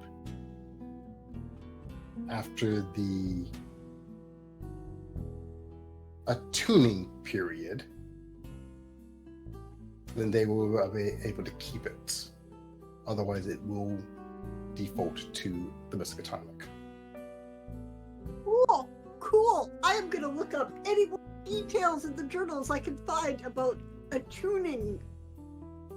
I regret only that I'm 100 years too early for keyword search. Hey, Kaylee. You just moved into Rose Red and the house is a vampire. Thanks. You're helpful. This is what friends are for, folks.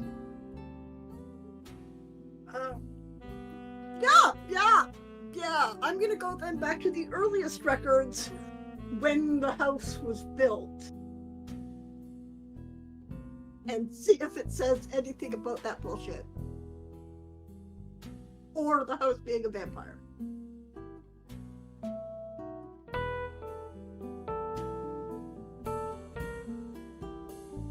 Hey, one early entry strikes your eye. It's a bit messy and the handwriting is a bit hard to decipher, but the snippet that you do catch is the foundation has been set today. However, some of the locals are making a mighty ruckus about everything. It took some time, but one of the local hands was able to translate for us.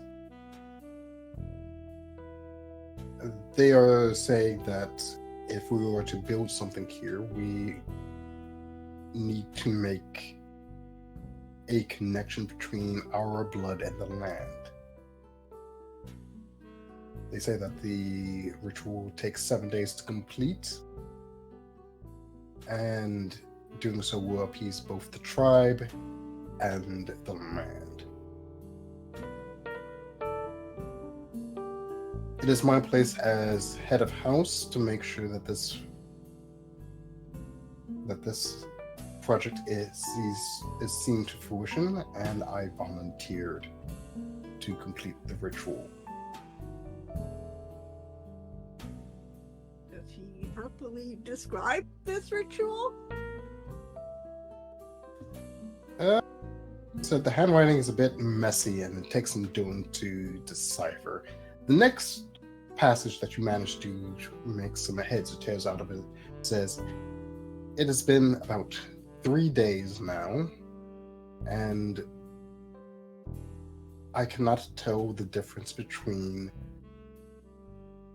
the waking and dreaming worlds anymore. I hope that this will not be the end of me. I do not know what these savages have done to me or to my family."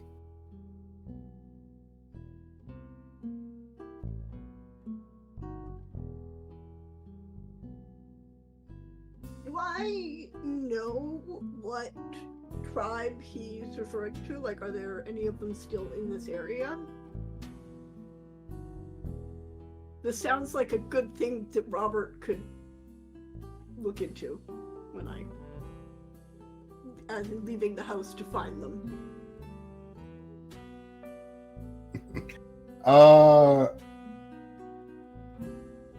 To your knowledge, there are still some local tribes some local native tribes in the area, but they don't really seem all that interested, nor do they seem to practice any long-standing rituals that would fit this bill, to your knowledge. Cool. I think I'm gonna wait for my wife now. This sounds like a Janie, something that Hattie would know something about being a professor of a local university. Kaylee, you know who else might know? Fuck. Yeah. Yeah, I think after a minute, Dot would have that same realization and would also have that same reaction. You could probably call her. Yeah, I'm gonna go call her. Oh, to be clear, I'm not talking about Tiffany. Oh God, worse. Uh-huh. Well, I still have to call the Streich house to get him. The Streich family is here for you. I'm sure they are, with loaded guns. Yeah. Yeah, they're here for me, but not in the supportive sense, more in the they have arrived to witness this. I'm gonna call the Streich residence. Now, to be clear, are you asking for the Streich family home in Hanville, or are you looking for Tiffany because you don't know where Tiffany is? Drew, I think I would start with the Streich family home. You're gonna get one of my parents probably. That's fine.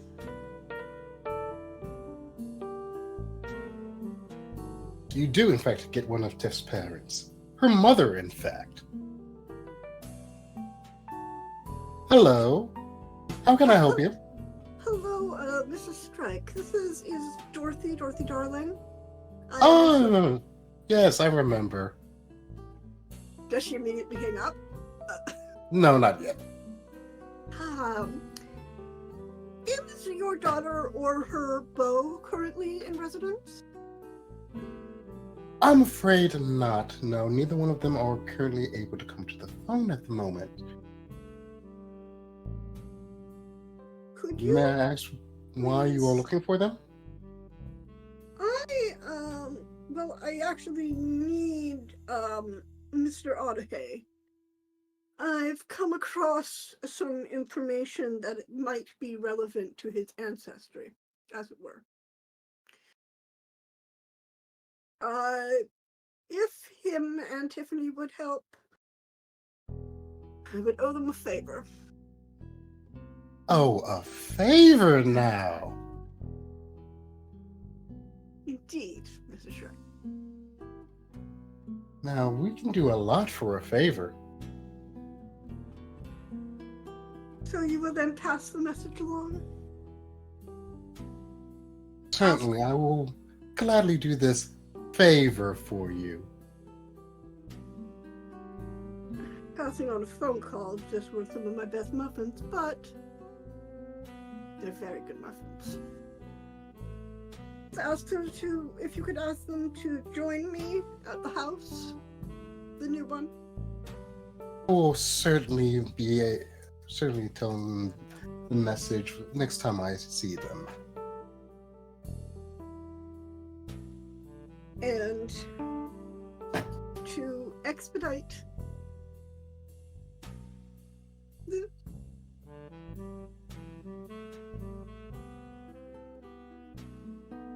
I'll see what I can do. Now, I hope you can go on to live a very interesting life, Miss Dorothy. Oh, you as well. Oh, yes. Well, you know, it's a curse.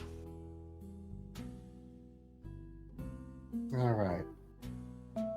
You could take good care of that doctor of yours as well. You hear? And feel free to tell her she's happy to join us for dinner at any time. And she hangs up. I love my mama. My mom is so good. I think, Dorothy just goes, she's good. I'm gonna make a note to the government, see if you can hire Mrs. Streich, right? Good luck.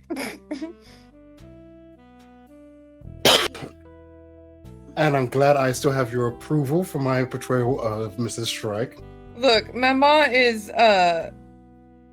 Streich is French Creole all the way through. She is a mess.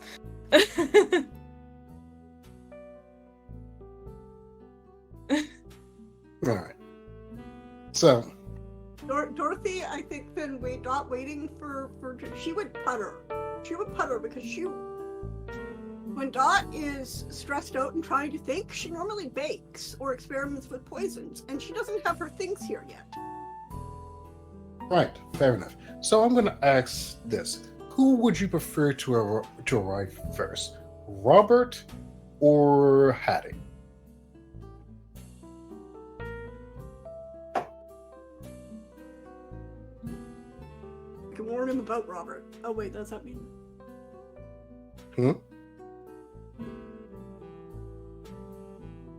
Yeah, Hattie. Okay. High or low? Given my high lady, I'm gonna say low.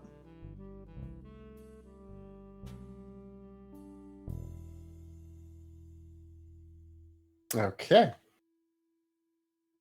So you hear the rev of an engine coming down the driveway. I'll go to stand by the front door. I don't know if I'm allowed to open the front door, so I'll just... Oh, as a quick refresher, you are allowed anywhere on the property. It is leaving the property that will... Oh, okay. I thought I had stayed in the house, but it's the entire 40 acres. Okay, I'm good. I'll get my walkies in.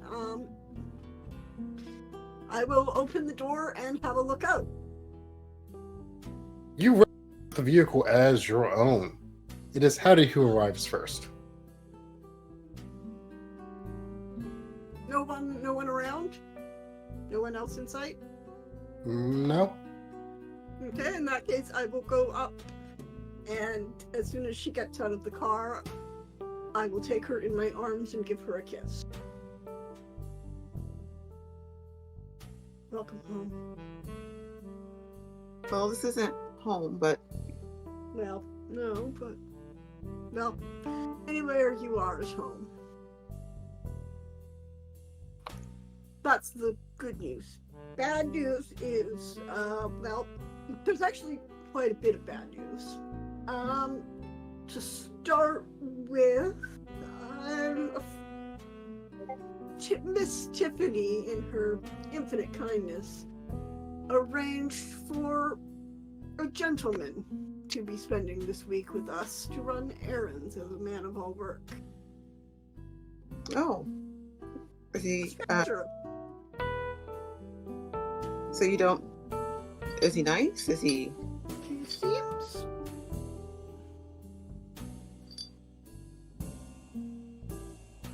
spooky. Or is he handsome? I don't know. I don't like men. Are you worried? Well, I'm worried that he might secretly turn out to be a prude and turn us into the police, but other than that, Not worried about it. we'll have to be a little more circumspect than we're used to being around home. Do you want me to be more circumspect? Well, that's not what I really want, but... Well, okay, then I won't be. Help me bring this stuff inside. Well, you will be the death of me, Dr. Jackson. And then she'll help her carry him in. No, I'm gonna go look for a good... I guess Dot will put... I guess we should set up 2 separate bedrooms, one of which will actually be Hattie's or Dot's office. No.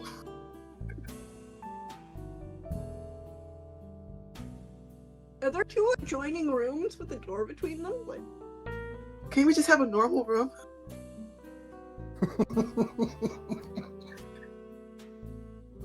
There is, in fact, a pair of rooms with a adjoining door between them. Is this what your bad news was? Is this all of it? oh no. Also, there's some sort of ancient Indian ceremony that we have to do that apparently could drive me mad or kill me. Well, I probably should just, I brought some muffins, so I'll just eat those while you do your ancient Indian. It Whatnot. will last an entire week. That's why I have to stay here for this week. Okay. Which means, given the nature of the ritual, I've asked Adahe to come. Okay, so what do you have to do? I don't know for sure yet, only that I have to stay here for a week. With your experience in historical documents, you might be able to get more of this than I can. And I will, once all the stuff is in and set up, I will show her the journal. It wouldn't put me in any danger, right? It's not. You think You promise? I promise. Reading this won't, but it does mean that I don't think you can stay here more than 2 days at a time for this. After 3 days, it seemed to get quite rough on the old fellow. So, Well, if I stay, what if I just leave and come back? I don't know. You can, but I don't know. Maybe you can find out more from this record than me. But Okay, so I don't want you to be in any danger, so I won't be. Was there any other bad news? No, that was it, I think. Ritual might go mad and kill me. There's a strange man in the house. We have to see. Okay, that's it, I think. Okay, and we're not having a split room. We're sharing a room. Well, if you're staying, which again, danger, then we go in through separate doors and we share a room. That's why I bought us the one with the door. You have to Find a loophole. Can't believe we get to just hide in our own home. No, this is not our home, but well, kind of, but again, sorry, my phone is. I love you, but our relationship is, kind of illegal. I don't want you to lose your job or get arrested.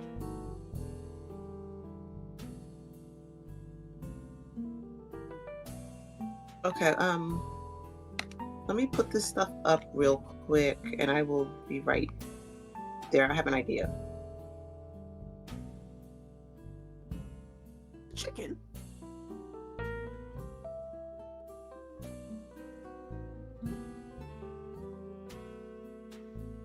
Also, Shock, that's an amazing teapot. Thank you. Jelly.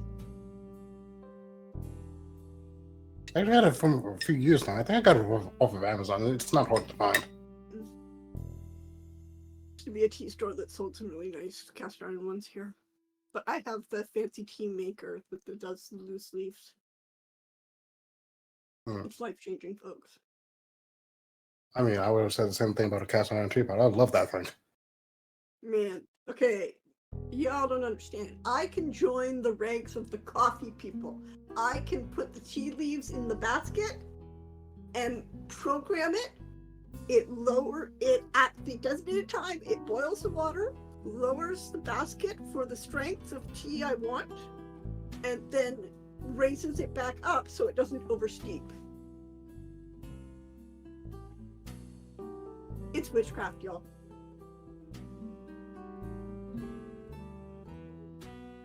Shock, as much as I've been studying your micro expressions, I didn't get that one. It's disdain. I may be a tech priest, but I say that technology of that level should not be involved with the tea making process. Sorry.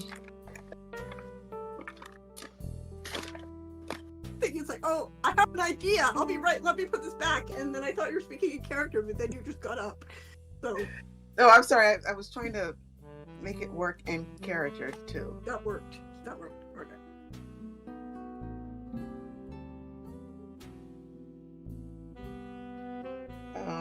Hattie will come back. Real question for a Shock. Were the books all left out so that Hattie could have gone through them or not? I would imagine so, but that's more of a question for Kaylee. Were the books left out? Out on the desk for her. Okay, because she would have tried to see if there's loopholes where Hattie could leave and come back without staying on.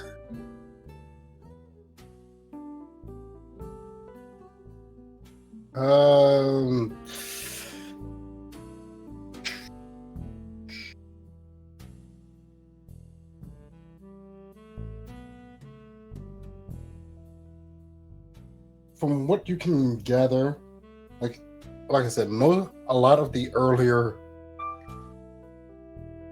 journals are handwritten, and the penmanship isn't the greatest thing in the world. Adding to age and ink spread, it's a bit hard to decipher what exactly is saying. That's why the passages I gave were the ones I gave. Those were the more legible lines that could be read. So not a lot of details of the ritual are coming up. Yes, we wait for it. So, okay, I guess we hope that Mama Streich delivers the message.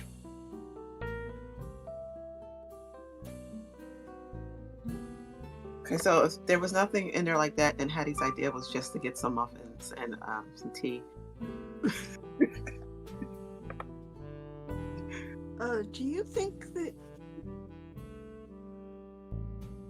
Gosh, I was gonna ask if you could do some of your, you know. Does that work? I meant voodoo, darling. Well, you said... Yes, I was trying to, you know, not say it. Why? I don't even know anymore. Is somebody else here? Do you have like a... Who else is here? Me, you, and when he returned, the man I mentioned. The one that you're worried about? Like any unknown factors in an already complicated situation. And I don't think he's quite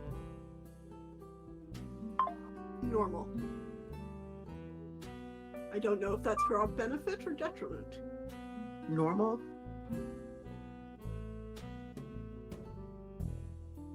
Well, my agency thinks he's human. Has he done anything malevolent or anything? No, but Okay.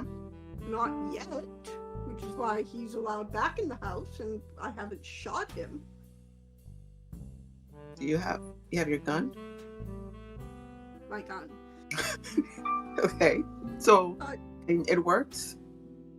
Well, it worked on the necromancer earlier. No, did I shoot him? No, never mind. He was stabbed. Do you have a knife?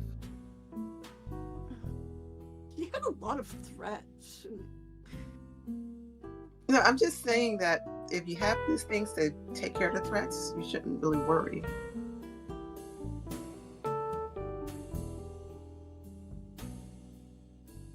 If he is a threat, I don't know how powerful, and I don't know if what I have will be enough. I mean, also the necromancer was a little too easy to kill. A bit worried about that.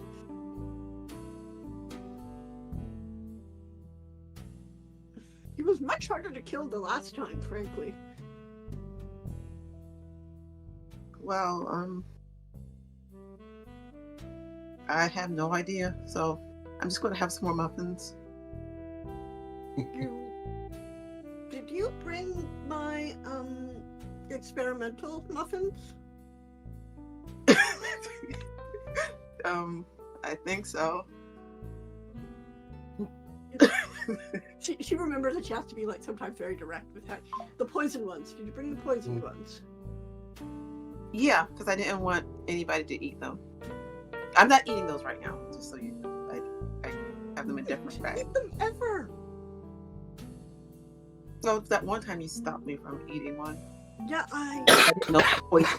remember. Those are only, well... You just left them out. You can't just leave muffins out and expect somebody to... It was while you were away. I had to deal with your absence.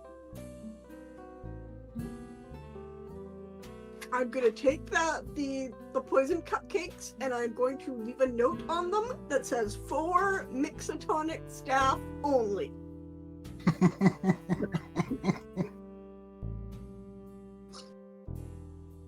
Hang on.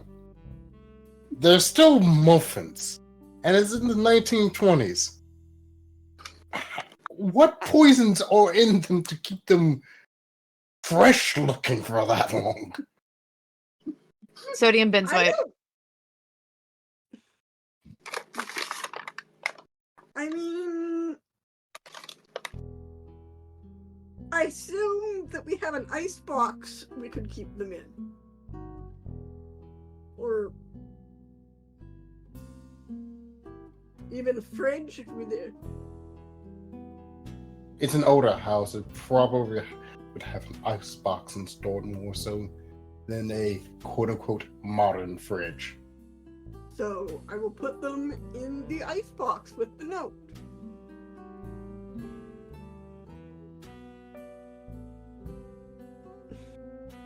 It's just a little bit of cyanide, not a lethal amount. I'm experimenting to see how much I can add before it affects the taste.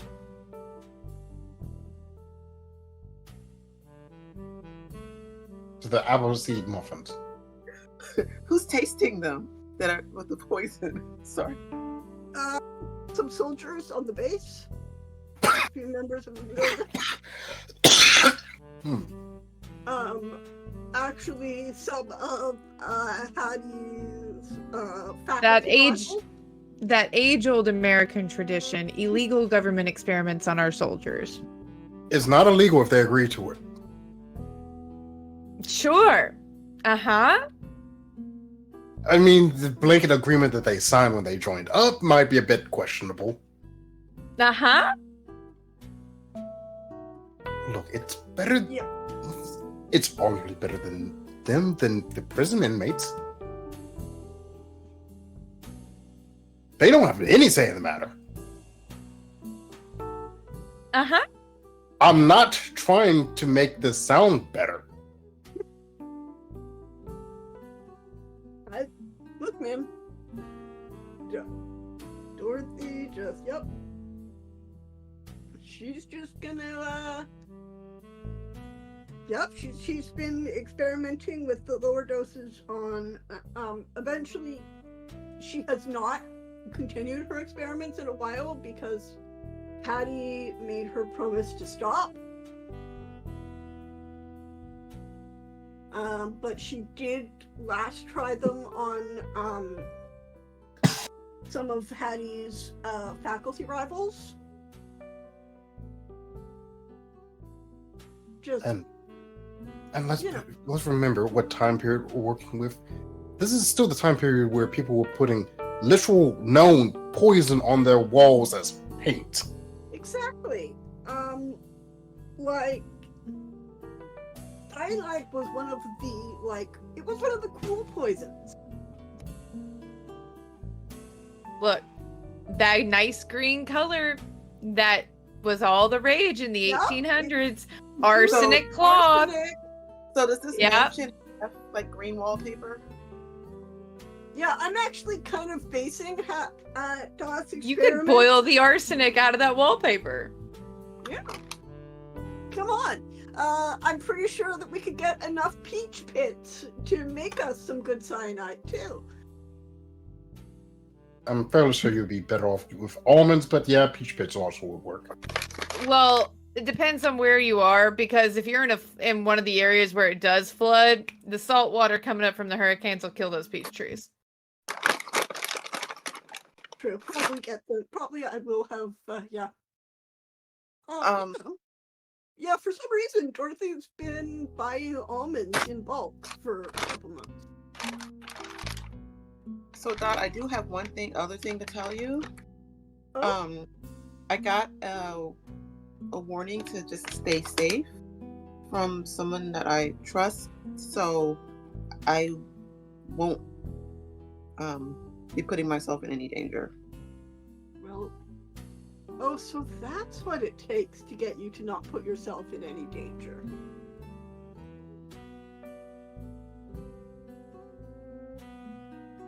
Sometimes. All right, you promise? I already told you I wasn't going to put myself into danger, so I'm going to keep my promise to you. Thank you. I appreciate it. I'm somewhat concerned in your late gusto for loopholes, but There's always loopholes. not where your safety is concerned, my good doctor. I'll find one.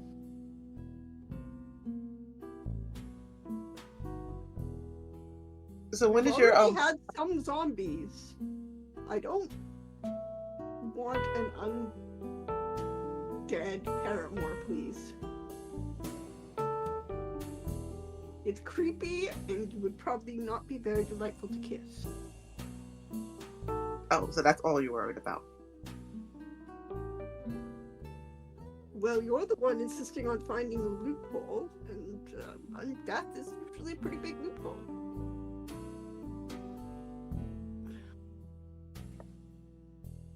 Did you want to keep looking in the records, see if you can find, or around the library, see if you can find anything else?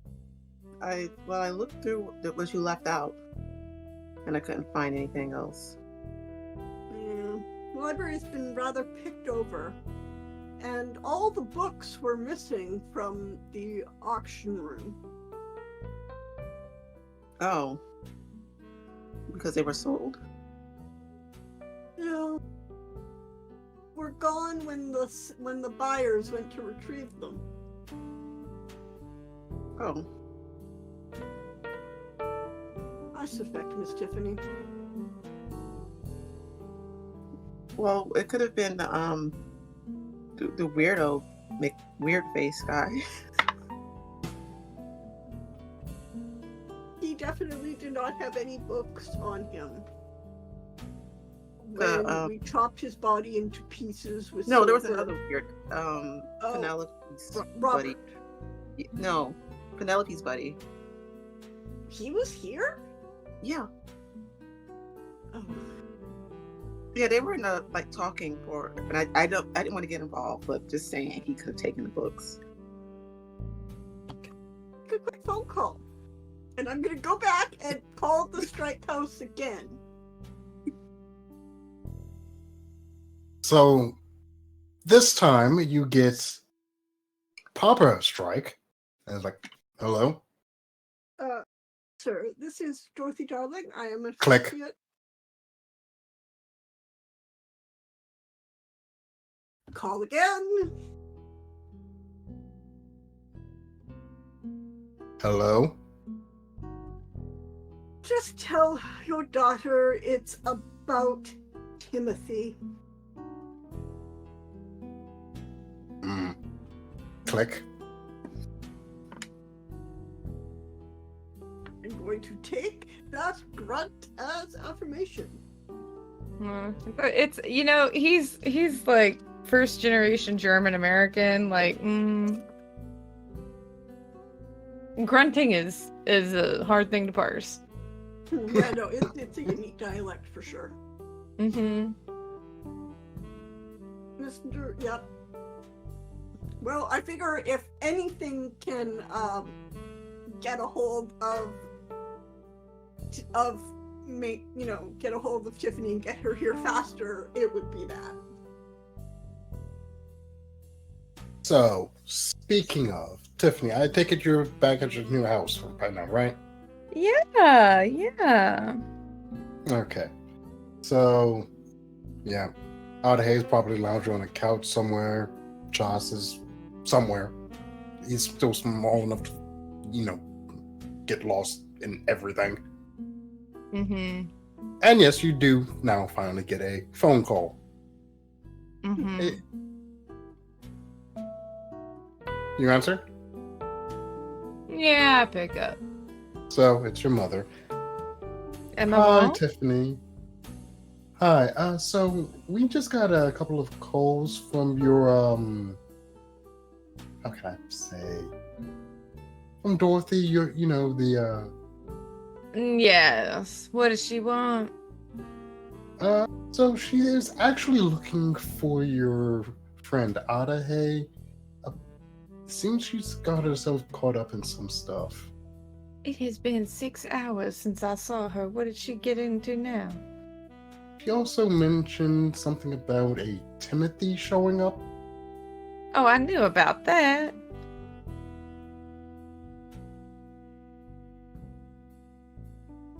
All right. I will figure this out. Thank you, Mother. No worries. Oh, and remind your friend Dorothy she owes me 2 favors. Well, me a favor and you a favor. Oh, her muffins. I told her it would be muffins. That's not how this works. Interesting. Oh, while I do have you, will you and Otter Hayes be joining us for dinner this Sunday? I will let you know, Mama. All right, keep us posted. Thank you. Mm-hmm. All right. I will call the switchboard and ask for the Claremont house.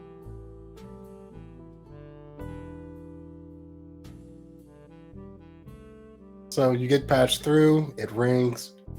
Done. You now have a phone call coming in. Oh, that's weird. Dot will pick up because there's only like 3 people that know she's here. Claremont House. Dorothy Darling speaking. Dorothy, Oh, you owe my mama a favor. You owe my mama 2 favors. That is your problem. Well, I told her. Now I owe you a favor and her a muffin. However, she chose to interpret that. No. You said you owed a favor. You did not specify.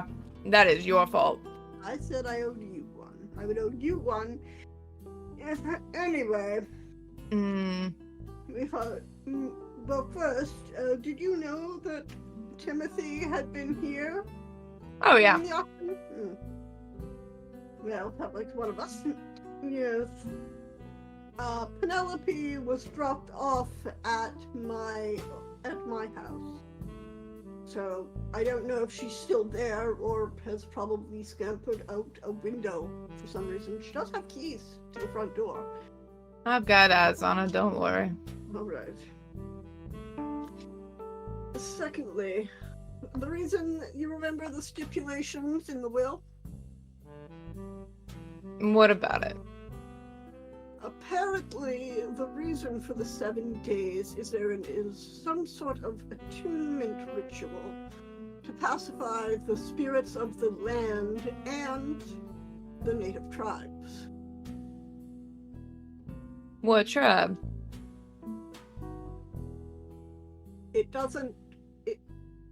The records are very hard to read. Apparently they had not been super well kept.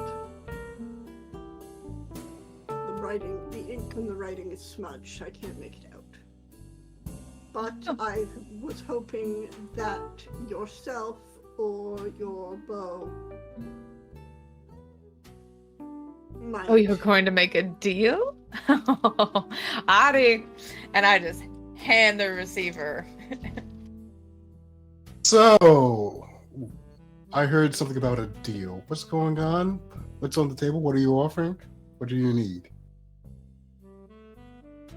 I have been asked to relay to you that your request for a meeting with the president is in fact on the table. Ah, that is very interesting.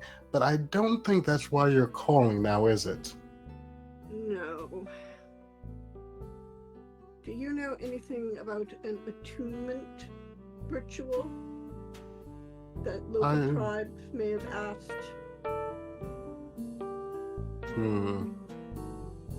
Something that it would take 7 days and apparently blur the reality between the waking world and... That is all I know. If you do come in mind, and I can take a look, see what we can find out. But my services do not come for free. Not merely representing myself, so I do have considerable resources to bargain with.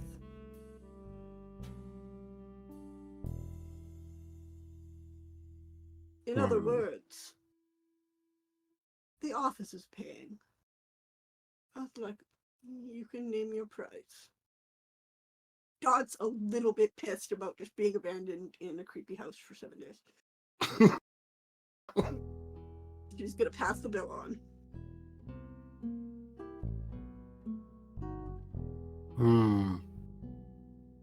Just thing, and you can maybe share this with Tiffany, with Miss Tiffany, who I do not believe is any fonder of the people at Mixotonic than I am.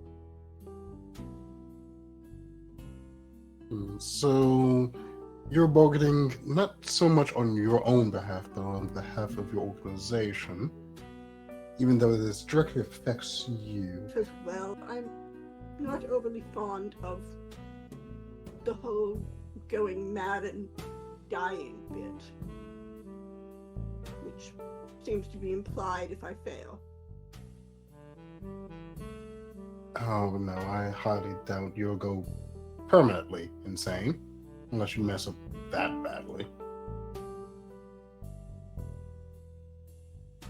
Quite reassuring.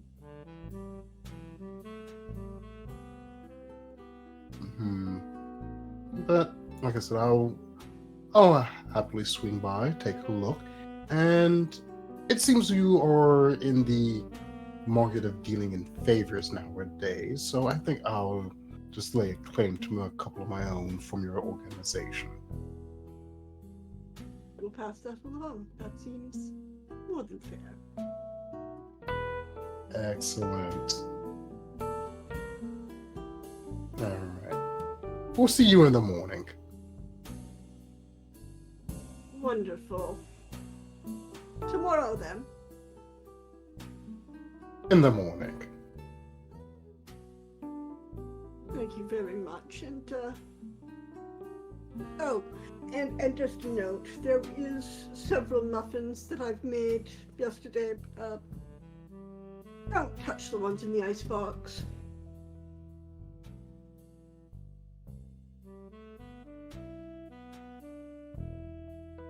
Alright. Yeah, might disagree with you.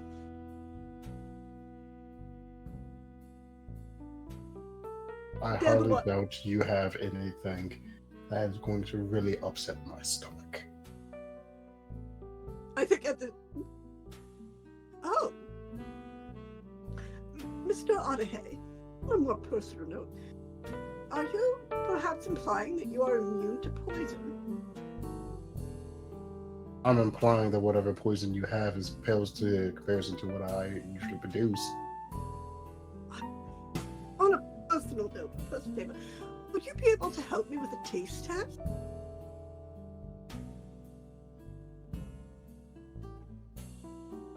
Very hard to get good data when they're all vomiting and whatnot.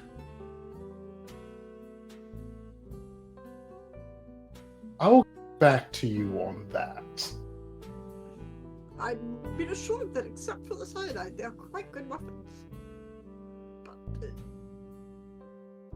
thank you. I do hope you'll consider it.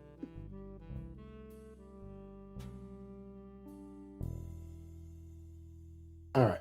So he does pass the phone back off to Tiff. And pretty much says, oh yeah, so we'll as well as saying that, so simple thing, I'll take a look sometime this week. One of these mornings. I'll get over there eventually.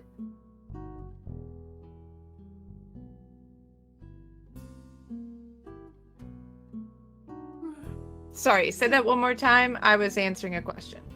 So essentially, he's handing the phone back to Tiff while telling Tiffany that he will go by the manor to take a look and see what he can find out sometime this week. Sure. I just hang up.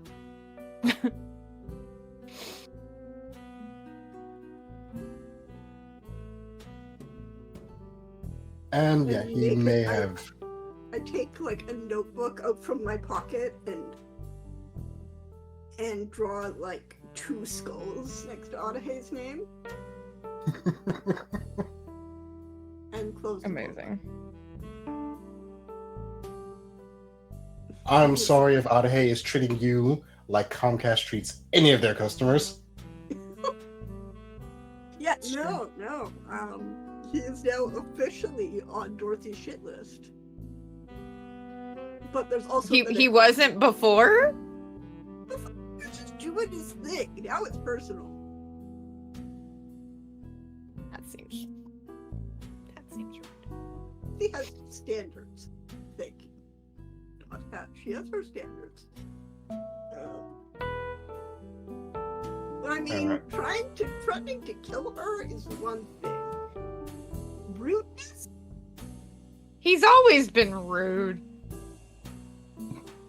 It's his whole shtick. His whole shtick is being a giant, terrifying snake god, but Rudeness is included in that. Mhm. are you saying that snakes are inherently rude? That's species. This one is. Have you not been around snakes? Every snake that you've ever seen will size you up, and the only reason they decide to not eat you is because you're too big. Yep. Yeah, but they do it kind of politely. They do it blatantly. Exactly. That's giving clear indications of their expectations and setting the tone for the meeting. Very professional. Mm-hmm. Request Anyway, this for us to be double. I'm on a time frame, guys. I'm sorry. Sorry. Meanwhile, Right, back to right. the point. Yes. So now Does Hattie do anything? Like Dot would be like, probably. Dot will start by stress baking. Dot, she's in the kitchen. She is gonna stress bake. Okay. It's not too long after you start stress baking that Robert arrives, carrying several boxfuls of, well, surprisingly still warm, seeing that he apparently walked back from town with it? Food? Well, that confirms it. He's not human. DoorDash can't even get my order to me still warm in 20 minutes from the restaurant in a Yeah. car. So, Facts. ain't no way he could do this in January, walking however many miles. Remember, it's like freezing cold, which is not normal Yeah. for me. at this Yeah. time. Yeah, he's not human. But Hattie will say, "Hey, Bob." You know each other. No, but I'm assuming this is who it is. Yes, this is Robert. What's your... She just like... She's the doing math meme. Looking at the food, looking at him, looking at his shoes. So this is my friend. What did you tell him, Dot? Both and a great and a good friend of mine. And Yeah, a noteworthy professor. Mm-hmm. Yep. That's the story. My God, your poker faces are crap.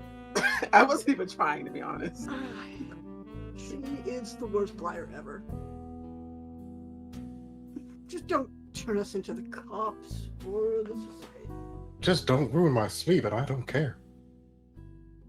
Appreciate it. So what'd you get to eat, Bobby? Bob, what should I call you? Robert, Bob, Okay, Bob. everything's fine. What'd you get to eat, Bob? So there's this lovely place over on Bourbon Street that makes these wonderful hot sandwiches. Melted cheese, roast beef is the tenderest thing you can ever imagine. Got plenty of that.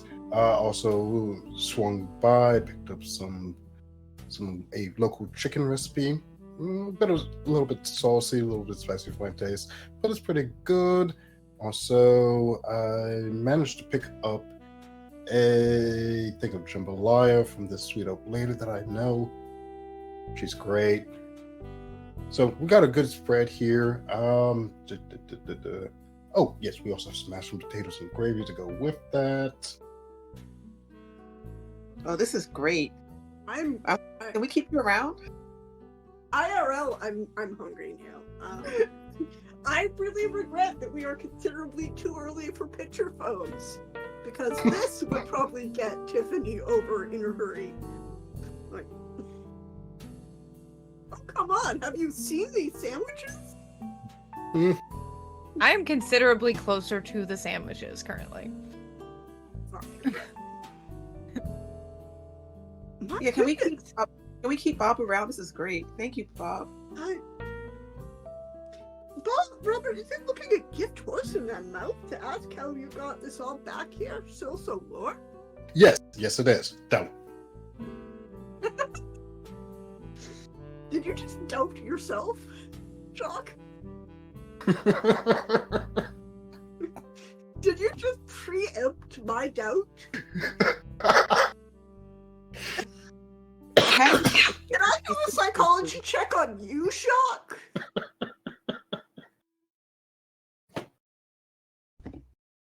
Hattie doesn't care. She's getting a lot of food to eat. Oh, that's my life.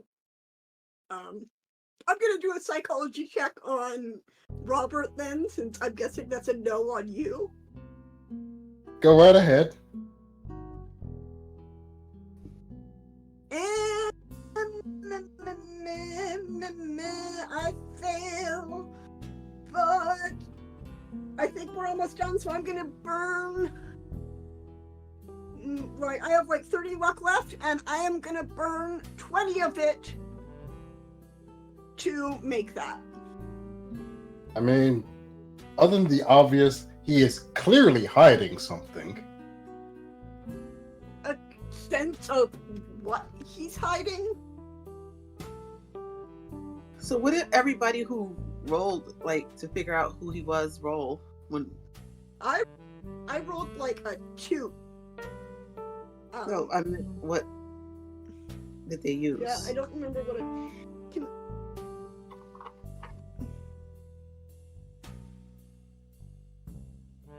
I forgot what everybody used. Because I didn't do it because I didn't meet him. Yes, I think I rolled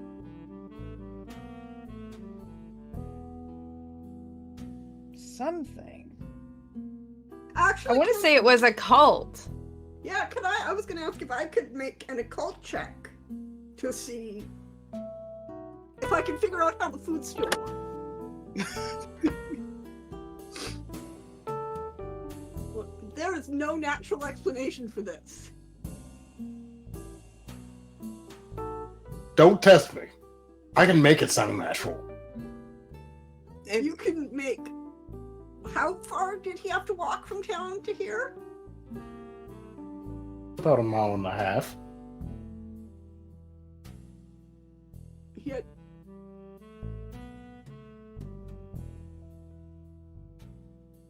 So you're not gonna let me roll, huh? No. You can go ahead and roll a code. I'm not stopping you. I'm just saying, don't test me. I can make it sound natural. But you cannot make it be natural. can I roll to do the figure out roll that everybody else did? Sure. I mean, Okay. if nothing else, you might I find out a bit. failed badly. I think the food is natural. No. If I roll under, I got it, right? Yes. It's a 93. Is it at the full or half or anything? No, it's at the full. Okay, so my occult is 68 and I got 44.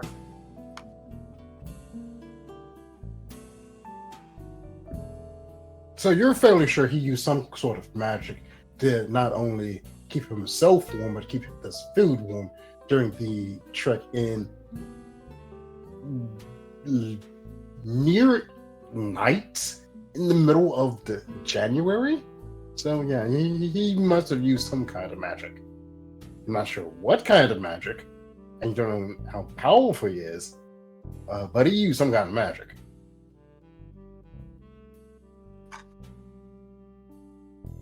And the you don't really have all that much to go on from that for him being, just a naturally gifted individual or something more than that. So as far as you know, he's just a naturally gifted individual.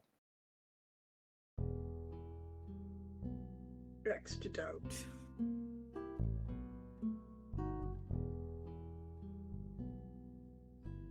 But Oh well, it is. I guess we eat. Yeah, you guys have a nice little meal, plenty of food. Robert eventually says his piece, has a nice little conversation. He goes off, finds himself a secluded bedroom, as far away from the rooms you guys selected as he can possibly get. Hedging his bets.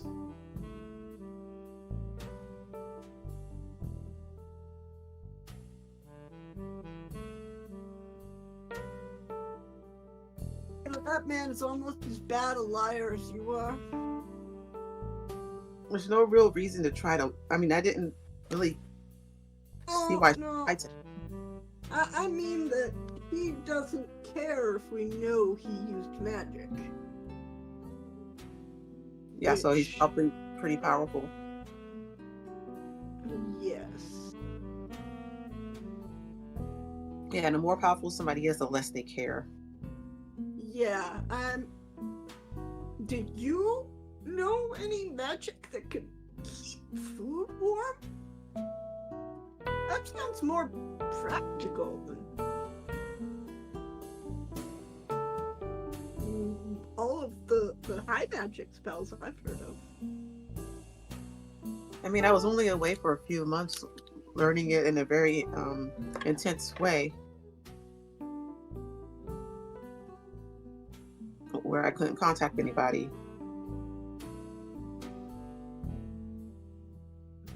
Well, that whole I don't know how long I was in that room, but this food is good, isn't it? It's delicious. Yeah, I tell you, I was in a room with it was a ritual in a room with a snake for a while. Yes, I'm glad you're home. Me too. That's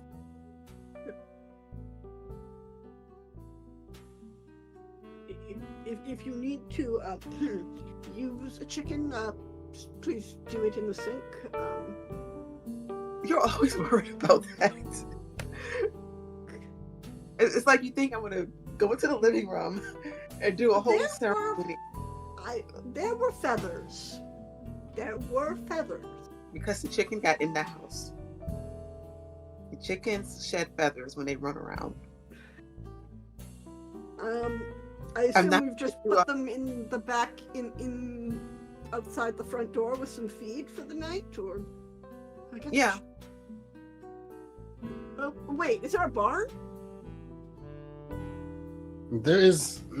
It is 40 acres, and it wouldn't be surprised if there was a barn. And at the very least, there is a chicken coop on grounds.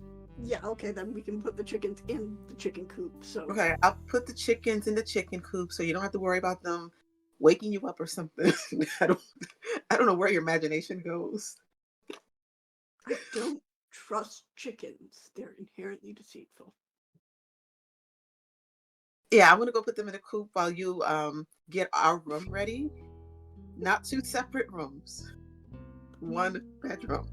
Because we are not we're as close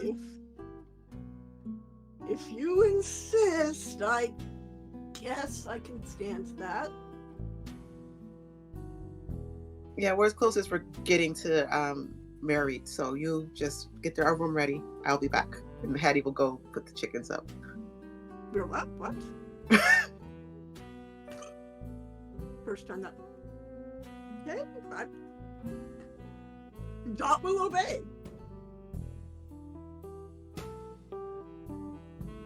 So I'm going to, because we're all coming up on a bit of a time crunch, and there's one last thing I want to leave you guys with before we go off.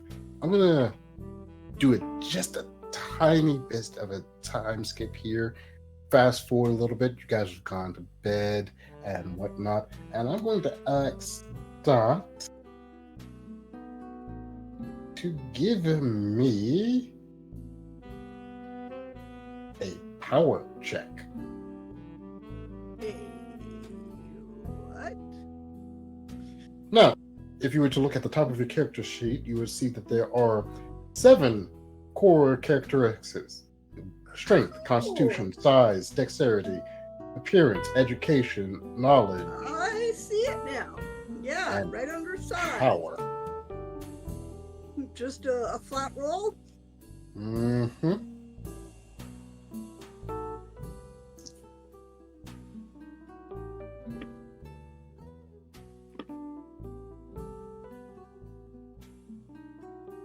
I'm dead. Yeah, bye First- everybody. That's First, what is your power score? Let's start 45, there. 45. And what did you roll? 93. Okay. I'm gonna have some fun. So, you find yourself standing in the halls of the manor.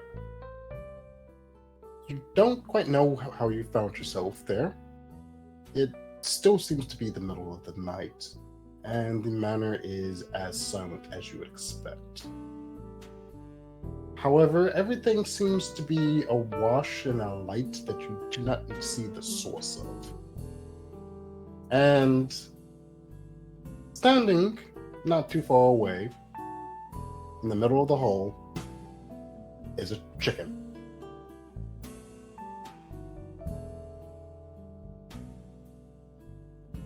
The chicken turns and looks at you, North. and its beak opens, and out of it comes Robert's voice. I knew you were human, but I wasn't expecting this. And she's looking for like a fire poker or something. There are many things you do not know.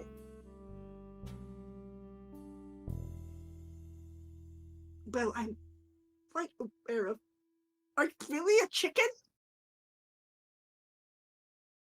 Yes.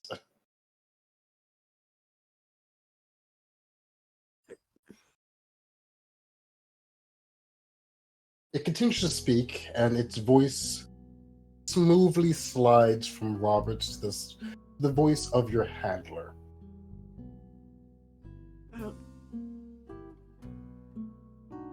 This is You are now the master of this house. Its history is now your history. It slides to the voice of Hattie. Its secrets are now your secrets. It slides to the voice of Adahe.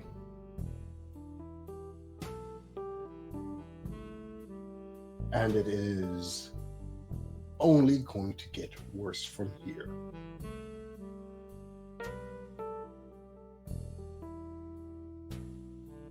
Are you the spirit of the land?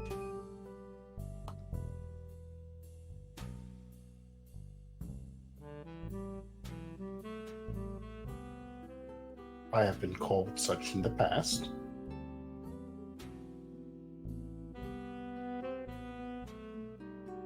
Is this a test, or do you simply desire to see if you can make me leave?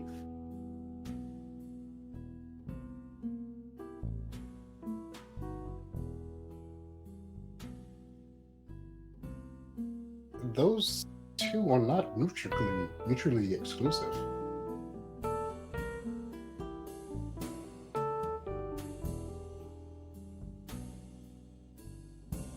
And so I just have to keep coming back to this. Why are you a chicken? Would you prefer a different form? Chicken is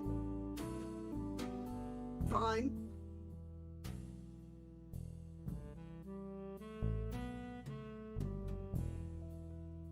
Excellent.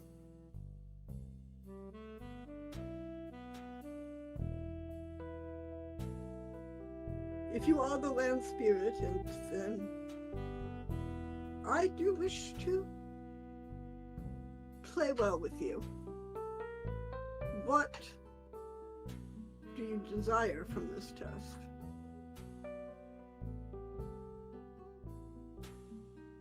It has been a while since I have dealt with any new blood. So, we shall see if you are strong enough of mind and spirit to lay claim to this land. Very well. Test of endurance, then. For now, yes. And is there any offering or such which would please you and help get our relationship off on the right foot?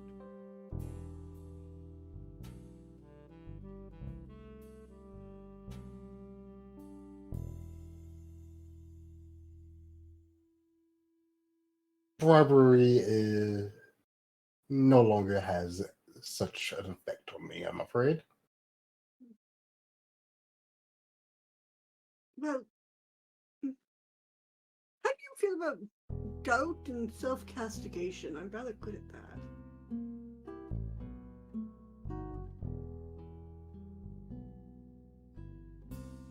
Oh. I don't know. Let's find out. Wonderful. Do you have a name by which I may call you? Or other title you wish to be addressed by? Only polite, after all, if we are to be cohabitants for the time being. I can guess from your form that you are listening, and I assume you already know my name. Dorothy Darling, of course.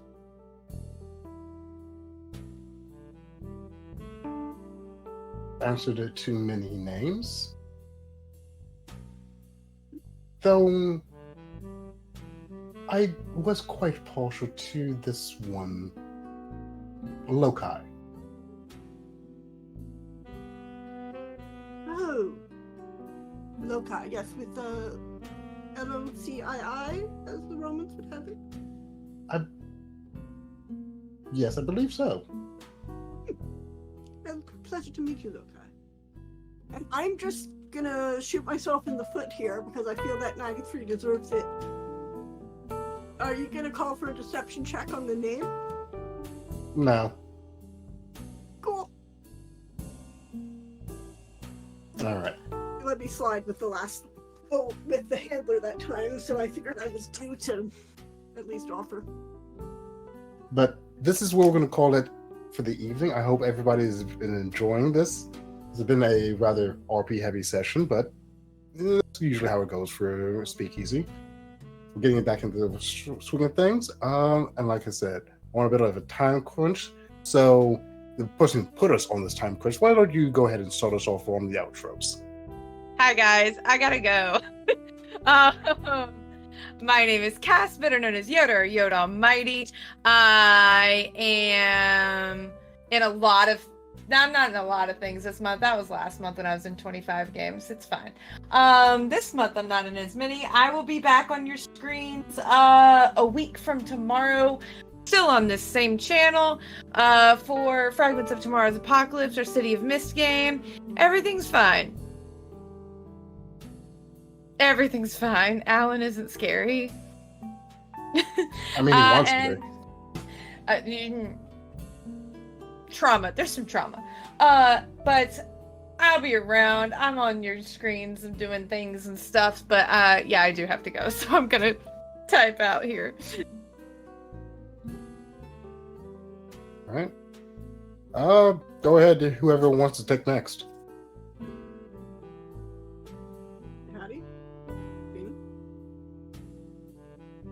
Hi, I'm Janie. I don't think I have a lot coming up, So, not this week. Next week I have stuff. I'll try to remember to post it on social media because I don't have it written down right now, which I should. And on social media, Janie Potts 7575 on Twitter and Janie Potts on Blue Sky.